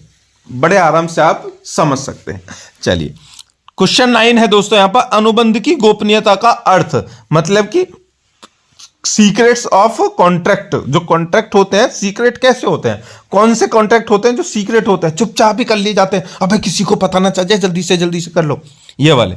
तो इसको अनुबंध की निजता का सिद्धांत, मतलब कि अनुबंध कानून में एक मौलिक सिद्धांत है जो अनुबंध के पक्षों के अधिकारों और दायित्वों को नियंत्रित करता है। इसका मतलब यह है कि केवल अनुबंध के पक्ष ही उस अनुबंध की शर्तों को लागू कर सकते हैं, मतलब कि जो अनुबंध करने वाले लोग हैं उन्हीं को इसकी जानकारी मिल सकते हैं, वो इनकी शर्तों को जान सकते हैं, उनको पूरा कर सकते हैं, ठीक है। और इस चीज की जो स्वतंत्रता है कानून भी देता है कि तुम फ्री कोई भी अनुबंध कर सकते हो। अब यह सिद्धांत सुनिश्चित करता है कि अनुबंध पार्टियों के बीच एक निजी समझौता बना रहे और इसे किसी अन्य व्यक्ति द्वारा लागू नहीं किया जा सकता, तो अनुबंध का पक्षकार नहीं है। इसलिए कोई तीसरा पक्ष जिसने अनुबंध में प्रवेश नहीं किया है वह उस अनुबंध की शर्तों को लागू नहीं कर सकता। कहने का मतलब है जब दो लोगों के बीच में एक सीक्रेट, ठीक है, जो मतलब बहुत ही ज्यादा सीक्रेट कोई भी मैटर है उस पर समझौता हुआ है और दूसरा कहने लगे यार चल मेरी, अब दूसरा नहीं है मौजूद, दूसरे की जो कहने लगे तीसरा वो निभा लेगा, तो वो नहीं निभाएगा, क्योंकि उनके बीच में सबसे पहला तो यही कॉन्टेक्ट हुआ था ना कि बातें दोनों के बीच में ही रहनी चाहिए, तीसरे के बीच में ना आए। अब अनुबंध में निजता का उदाहरण देखिए, रोजगार अनुबंध का उदाहरण, ए रोजगार सेवाएं प्रदान करने के लिए बी के साथ एक अनुबंध करता है। अनुबंध ए के कर्तव्यों, वेतन और लाभों सहित रोजगार के नियमों और शर्तें निर्धारित करता है। यदि बी अनुबंध का उल्लंघन करता है तो ए हट जाने के लिए बी पर मुकदमा कर सकता है। हालांकि यदि सी जो अनुबंध का पक्षकार नहीं है को उल्लंघन के परिणाम स्वरूप नुकसान होता है तो सी अनुबंध के उल्लंघन के लिए बी पर मुकदमा नहीं कर सकता है। मतलब कि देखिए, एक संस्था है उसमें दो लोग हैं, वो कहते हैं कि हम यहां से जॉब ऑफर करेंगे सभी के लिए। अब वो जॉब ऑफर करने में वो क्या करते हैं कि हम हर किसी को 10,000 रुपये सैलरी देंगे, लेकिन ये बात किसी को ना पता चल जाए। दूसरे को वो 20,000 देते हैं, किसी को 15,000 देते हैं, तो लेवल एक ही जॉब है। तो अब दूसरा कहेगा अच्छा बेटा तुमसे जब जॉब लेने जाओगे तुमसे कह देंगे अपनी सैलरी आप किसी को नहीं बताओगे, कि आपको कितनी सैलरी मिले, वो कह ले ठीक है, लेकिन वो क्या करता है, वो किसी और को बता देगा मुझे तो 10,000 मिल रहे हैं, तुझे कितने मिल रहे हैं, वो सामने वाला का मुझे तो 5 ही देने, अबे तुझे 5 मुझे 10 क्यों, अच्छा चल ठीक है मैं जॉब छोड़ देता हूँ, मुझे नहीं करनी ऐसी जॉब। या फिर उससे कहेगा जब उसको 10 दे रहे हो तो मुझे भी 10 दो। तो यहाँ पर क्या है, सीक्रेटता जो है वो खत्म हो गई, तो प्रॉब्लम हो सकती है। आगे माल की बिक्री के अनुबंध का उदाहरण देखिए, ए एक उत्पाद मतलब प्रोडक्ट बेचने के लिए बी के साथ अनुबंध करता है। अनुबंध उत्पाद की कीमत, मात्रा और डिलीवरी की तारीख निर्दिष्ट करता है। यदि बी सहमत तिथि पर उत्पाद वितरित करने में विफल रहता है तो ए अनुबंध के उल्लंघन के लिए बी पर मुकदमा कर सकता है। हालांकि यदि सी अनुबंध का पक्षकार नहीं है तो उल्लंघन के परिणाम स्वरूप नुकसान होता है तो सी अनुबंध के उल्लंघन के लिए बी पर मुकदमा नहीं कर सकता है। देखिए यहां पर कंडीशन ये कि एक है व्यक्ति ए, एक है बी और एक है सी। ठीक है, सी की है दुकान, ठीक है, सी की है दुकान, ए और ये है। ठीक है, सी कहता है ए से, भाई मुझे ना 10 किलो चीनी चाहिए, 1 कट्टा चीनी का चाहिए। ठीक है, अब ये कहता है ठीक है मैं आपको पहुंचा दूंगा। ए इससे कहता है बी से 1 कट्टा चीनी यहां से लेकर के वहां पहुंचा दे, 2 दिन का समय है तेरे पास में। ठीक है, अब ए जो है उस बी को कह देता है, बी 1 कट्टे को सी के पास में पहुंचाने में 4 दिन लगा देता है। अब ये इससे कहता है देख मैंने जो अनुबंध मेरे और तेरे बीच में हुआ था वो ये हुआ था कि तू 2 दिन में उसको पहुंचाएगा। बी कह रहा है यार उसको मैंने पहुंचाते 2 की जगह 4 दिन में पहुंचा, तो उसको कोई नुकसान नहीं हुआ है या नहीं हुआ है वो बात तो अलग है, लेकिन तुझे वहां पर पहुंचाना चाहिए था, ये हमारा कॉन्ट्रैक्ट टूट गया। पहले तो कार्रवाई इस पे कर सकता है। दूसरी कंडीशन ये, सी ने जब ए से कहा था कि भैया मुझे पहुंचा दे तो इसे 1 दिन का ही टाइम किया वो थी, मतलब कि फ्री था 1 दिन में उसके पास पहुंच जाए, लेकिन यहाँ पर ये 4 दिन तक पहुंचता है। ठीक है, तो अब ये सी से कहेगा, मैंने तो उसी दिन ऑर्डर दे दिया था, बी ने गड़बड़ी करी है, तो सी जो है वो क्या करेगा, भैया बी पर मुकदमा नहीं कर सकता क्योंकि ये इससे इसका कोई कांटेक्ट हुआ ही नहीं है। समझ में आ गया। चलिए आगे है कि भारतीय अनुबंध अधिनियम के तहत अनुबंध की गोपनीयता की स्थिति। देखिए भारतीय अनुबंध अधिनियम 1872 के तहत अनुबंध की गोपनीयता एक आवश्यक अवधारणा है। अधिनियम की धारा 2D एक अनुबंध को एक ऐसे समझौते के रूप में परिभाषित करती है जो कानून द्वारा लागू करने योग्य है। इसका मतलब यह है कि किसी अनुबंध के केवल पक्षों को ही इसे लागू करने का अधिकार है और कोई भी तीसरा पक्ष इसके तहत अधिकार का दावा नहीं कर सकता है। मतलब कि जिसके साथ में समझौता हुआ है ना दोस्तों, वही उस पर काबिज रह सकता है, किसी और को उसमें एंट्री नहीं करने दे सकता। अब भारतीय कानून के तहत अनुबंध की निजता का सिद्धांत एक सुव्यवस्थित सिद्धांत है। अधिनियम मानता है कि केवल अनुबंध के पक्ष ही इसकी शर्तों से बंधे हैं और इसके लाभों के हकदार हैं। तो अनुबंध की निजता के सिद्धांत का अर्थ है कि कोई भी व्यक्ति किसी ऐसे अनुबंध के तहत कोई अधिकार प्राप्त नहीं कर सकता जिसका वह पक्षकार नहीं। बिल्कुल सही बात। अभी ऊपर हमने कहानी बताई थी ना, वो बेचने खरीदने वाली, तो उसमें बी और सी के बीच में कोई अनुबंध था ही नहीं, इसलिए सी बी के ऊपर केस नहीं कर सकता क्योंकि उनके अनुबंध तो उसका ए से था ना। तो अब यहां पर ए को वो कुछ नहीं कर सकता। तो सीधा सीधा मतलब यही है कि कोई अनुबंध में जब कोई पक्षकार है ही नहीं, कोई उसमें शामिल नहीं है, तो वो उसका हर्जाना क्यों दे, उसकी जिम्मेदारी क्यों ले। अब इसका मतलब यह है कि कोई तीसरा पक्ष जो अनुबंध का पक्षकार नहीं है वह इसके उल्लंघन के लिए मुकदमा नहीं कर सकता, नहीं वह इस अनुबंध के तहत किसी भी अधिकार या दायित्व को लागू कर सकता है। अब अनुबंध के निजता के लिए अनिवार्यताएं। देखिए यहां अनुबंध की गोपनीयता और अनिवार्यताएं दी गई हैं। नंबर 1 समझौता, मतलब कि जब कोई भी कॉन्ट्रैक्ट होता है उसको सीक्रेट रखने की जो प्लानिंग होती है, जो सीक्रेट रखने के लिए जो चीजें होती हैं वो क्या होती हैं। नंबर 1 है समझौता। अनुबंध की गोपनीयता के लिए आवश्यक है कि 2 या 2 से अधिक पक्षों के बीच एक समझौता हो। इस समझौते को विचार द्वारा समर्थित किया जाना चाहिए, जिसका अर्थ है कि प्रत्येक पक्ष को दूसरे पक्ष का कुछ मूल्यवान देना होगा। आगे है कानूनी संबंध बनाने का इरादा। देखिए यहां पार्टियों की ओर से कानूनी संबंध बनाने का इरादा होना चाहिए। इसका मतलब यह है कि पार्टियों को यह इरादा रखना चाहिए कि समझौता कानूनी रूप से बाध्यकारी और लागू करने योग्य हो। मतलब कि अगर इसको कानूनी जो हमारा ये जो अनुबंध हुआ है वो कानूनी है, अगर इसको हम खत्म करते हैं, कुछ भी गड़बड़ी करते हैं तो कानूनी कार्रवाई होगी। आगे है क्षमता। देखिए अनुबंध के पक्षों के पास अनुबंध में प्रवेश करने की क्षमता होनी चाहिए। इसका मतलब यह है कि उन्हें कानूनी उम्र का होना चाहिए। स्वस्थ दिमाग का होना चाहिए और किसी भी दबाव या अनुचित प्रभाव में नहीं होना चाहिए। अब पार्टियों की पहचान देखिए, अनुबंध के पार्टियों की स्पष्ट रूप से पहचान की जानी चाहिए। इसका मतलब यह है कि इस बात का स्पष्ट संकेत होना चाहिए कि पक्ष कौन कौन से हैं और अनुबंध के तहत उनकी संबंधित भूमिकाएं और दायित्व क्या है। नेक्स्ट है गोपनीयता, इंपॉर्टेंट, जिसके ऊपर क्वेश्चन चल रहा था। देखिए, अनुबंध की गोपनीयता के सिद्धांत के लिए आवश्यक है कि अनुबंध के केवल पक्षों के पास ही अनुबंध के तहत अधिकार और दायित्व हों।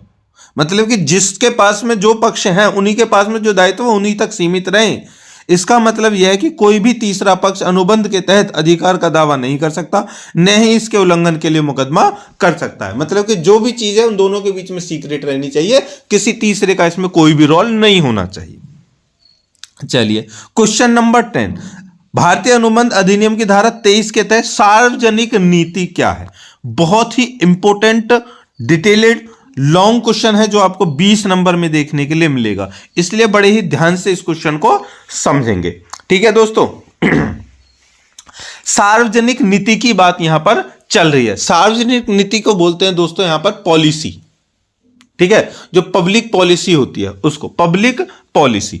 तो धारा 23 का एक भाग कहता है कि कोई समझौता गैरकानूनी है यदि वह सार्वजनिक नीति के विपरीत है या यदि न्यायालय इसे अनैतिक मानता है।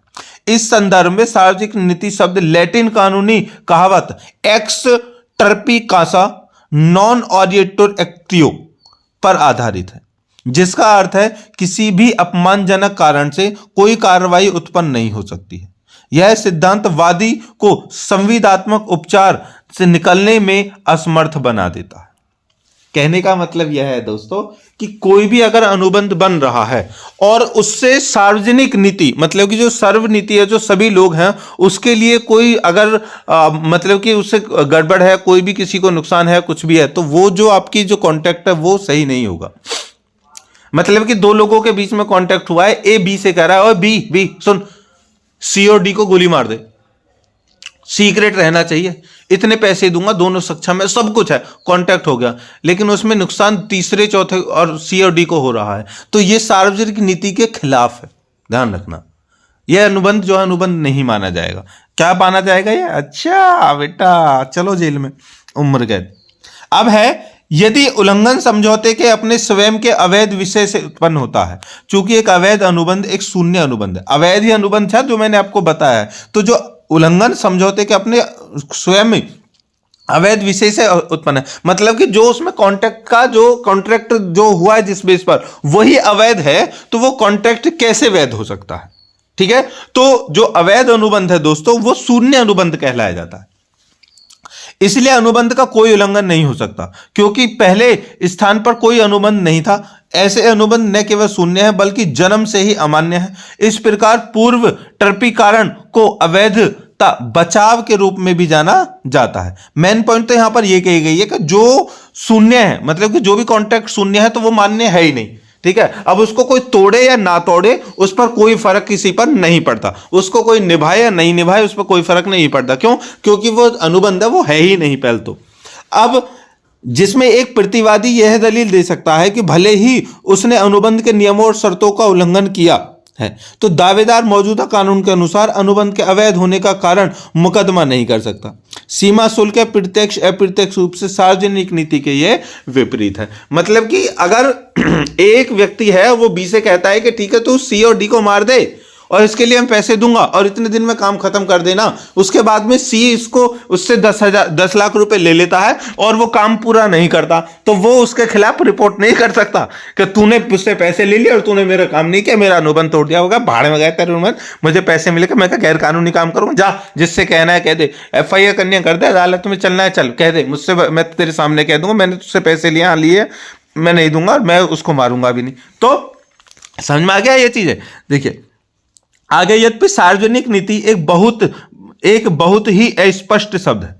इसका अर्थ समाज या समुदाय के सामूहिक कल्याण के साथ साथ सरकार द्वारा डिजाइन की गई सार्वजनिक नीतियां भी हैं। यह माना जाता है कि कोई भी अनुबंध समाज की नैतिकता या विकसित हितों को विरुद्ध नहीं होगा। समझ में आ गया सार्वजनिक नीति क्या कहते हैं? चलिए मतलब जिसमें हम सब लोग आते हैं। अब है सार्वजनिक नीति के विरुद्ध अनुबंधों के प्रकार।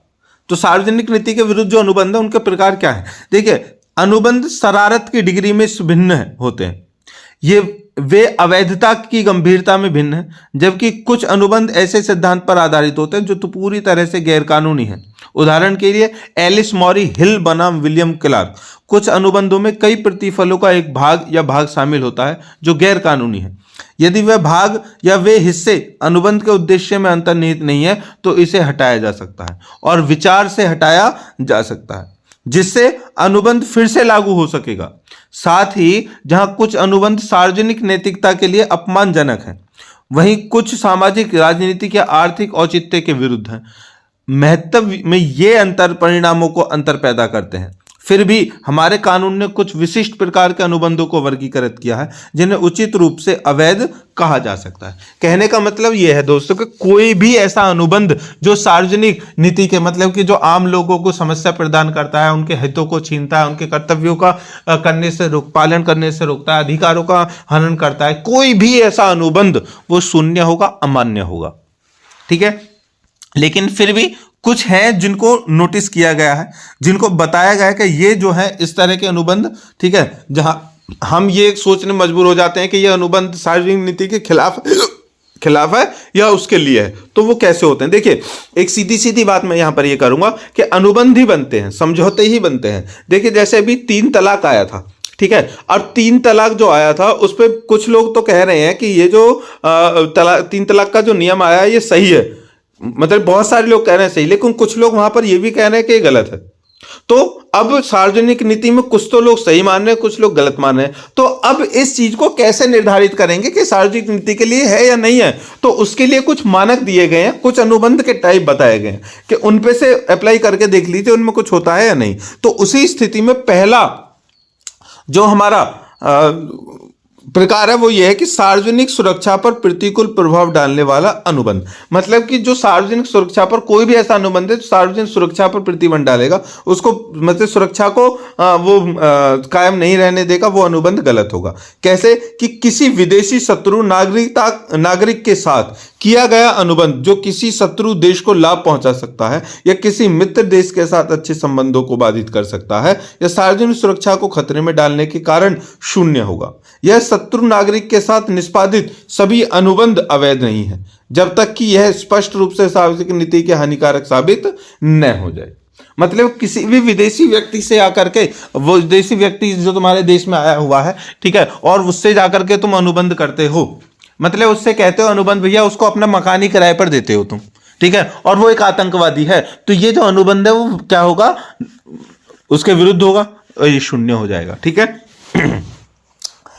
एग्जाम्पल के लिए, एक भारतीय नागरिक जो भारतीय सेना में कार्यरत है, एक पाकिस्तानी नागरिक के साथ एक निश्चित अवधि के दौरान भारत में निर्मित होने वाले लड़ाकू विमानों की संख्या के संबंध में संवेदनशील जानकारी प्रदान करने के लिए एक निश्चित राशि के बदले में एक अनुबंध करता है। मतलब कि पाकिस्तानी उससे फौजी से वो कहता है ठीक है, मुझे तुम इतने रुपए दे देना और जो भी उसके रिलेटेड जानकारी है मैं तुम्हें दे दूंगा। ये हमारे क्या है, अनुबंध हो गया, कॉन्ट्रैक्ट हो गया। यह अनुबंध शून्य है क्योंकि यह सार्वजनिक नीति के विरुद्ध है। साथ ही इन्हीं लोगों के बीच माल की आपूर्ति के लिए एक व्यावसायिक अनुबंध एक वैध विचार होगा। लेकिन अगर वहां पर ये करते हैं कि ठीक है हमारे लिए आप 10 वो दे दीजिए, विमान दे दीजिए, हम आपको पैसे दे देंगे, या फिर आप हमारे जो विमान है वो ले लीजिए और आप हमें पैसे दे दीजिए। मतलब कोई अगर यहां पर कोई गलत करने का इरादा नहीं है, सार्वजनिक नीति के लिए ही है, तो वो दे सकते हैं। यहां पर ये अवैध नहीं होगा। आगे बढ़ते हैं, पॉइंट नंबर 2, न्याय प्रशासन पर प्रतिकूल प्रभाव डालने वाला अनुबंध। देखिए क्वेश्चन दोस्तों ये बहुत ही इंपॉर्टेंट है, 20 नंबर का। तो न्याय प्रशासन पर प्रतिकूल प्रभाव डालने वाला अनुबंध। देखिए, न्यायालय किसी ऐसे अनुबंध को न तो लागू करता है और न ही मान्यता देता है जो सार्वजनिक अपराध के किसी मामले के अभियोजन में बाधा डालता है या न्याय के सामान्य पाठ्यक्रम से हटता है या किसी डिक्री के निष्पादन में देरी करता है। मतलब कि जो कानून के खिलाफ है, कानून ऐसा कोई भी अनुबंध नहीं बनाता। देखिए एग्जाम्पल, किसी व्यक्ति को अदालत में गवाह के रूप में उपस्थित न होने के लिए प्रेरित करने वाले अनुबंध किसी मामले में सबूत में झूठे सबूत प्रदान करते हैं या किसी निश्चित राशि के बदले किसी व्यक्ति के खिलाफ कानूनी कार्रवाई वापस लेने का कोई समझौता करते हैं। तो मतलब कि अगर एक व्यक्ति है और मतलब कि जो गवाही देने के लिए अदालत में जाता है और अदालत में ये कह देता है कि अदालत में जो भी है वहां पर उसकी किसी सेटिंग हो जाती है, ठीक है तू मत आना, या फिर कोई गलत गवाही दे देना, या फिर तूने जो देखा है उसको इस तरह से बोल देना, तो ये और इस तरह के इस बात के लिए हम आपको पैसे देंगे, ठीक है, तो ये क्या है, ये गलत है।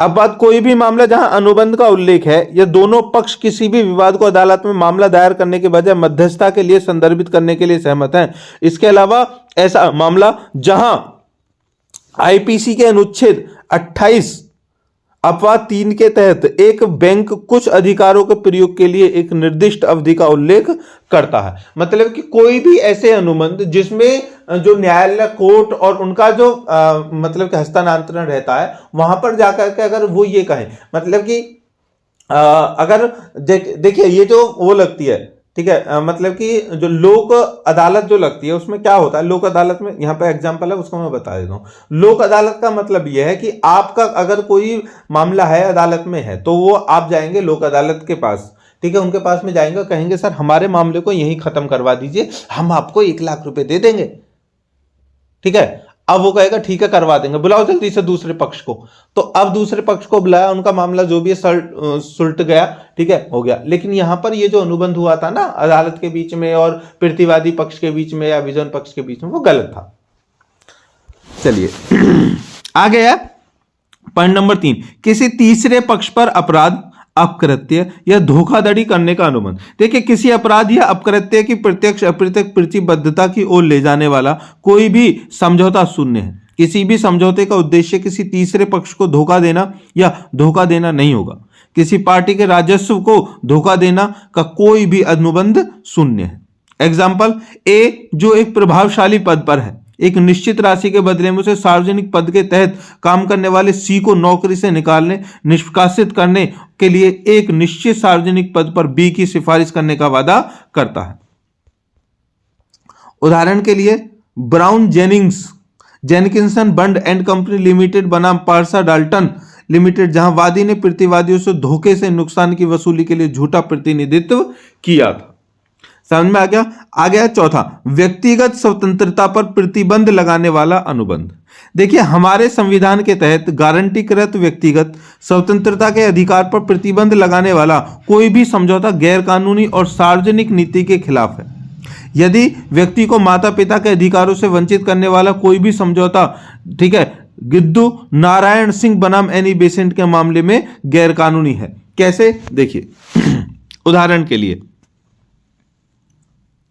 सीताराम देवकरण बनाम बलदेव जयराम 3 के मामले में समझौते को व्यक्तिगत स्वतंत्रता के भावना के विरुद्ध घोषित किया गया था, शून्य माना गया था। इस मामले में एक पक्ष रुपए में सेवा देने के लिए सहमत हुआ।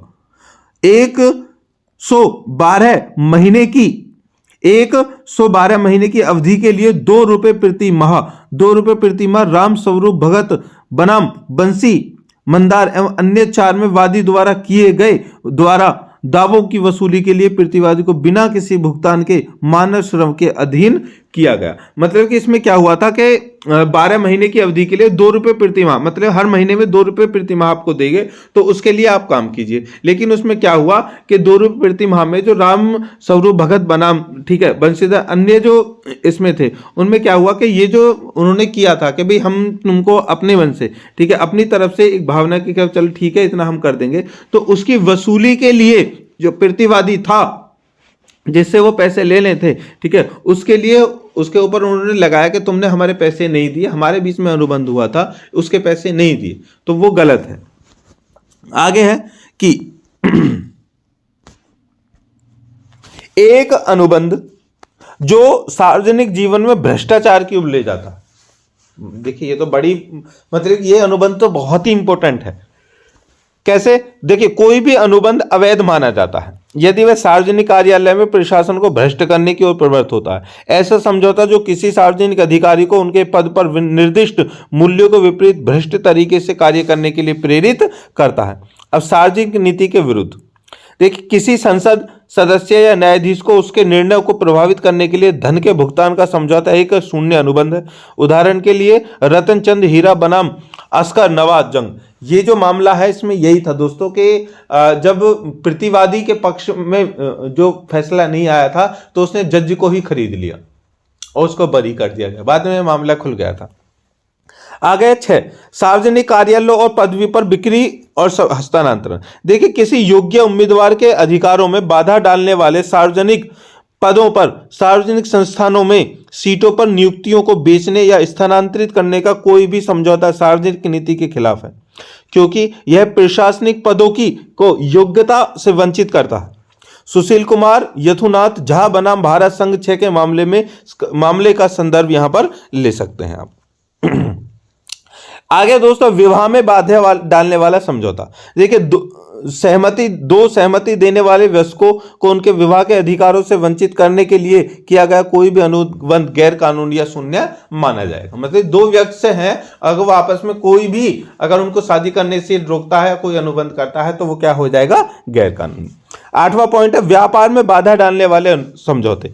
देखिए कोई भी अनुबंध किसी व्यक्ति या पार्टी को अपनी पसंद के व्यापार या पेशे को अपनाने से नहीं रोकेगा।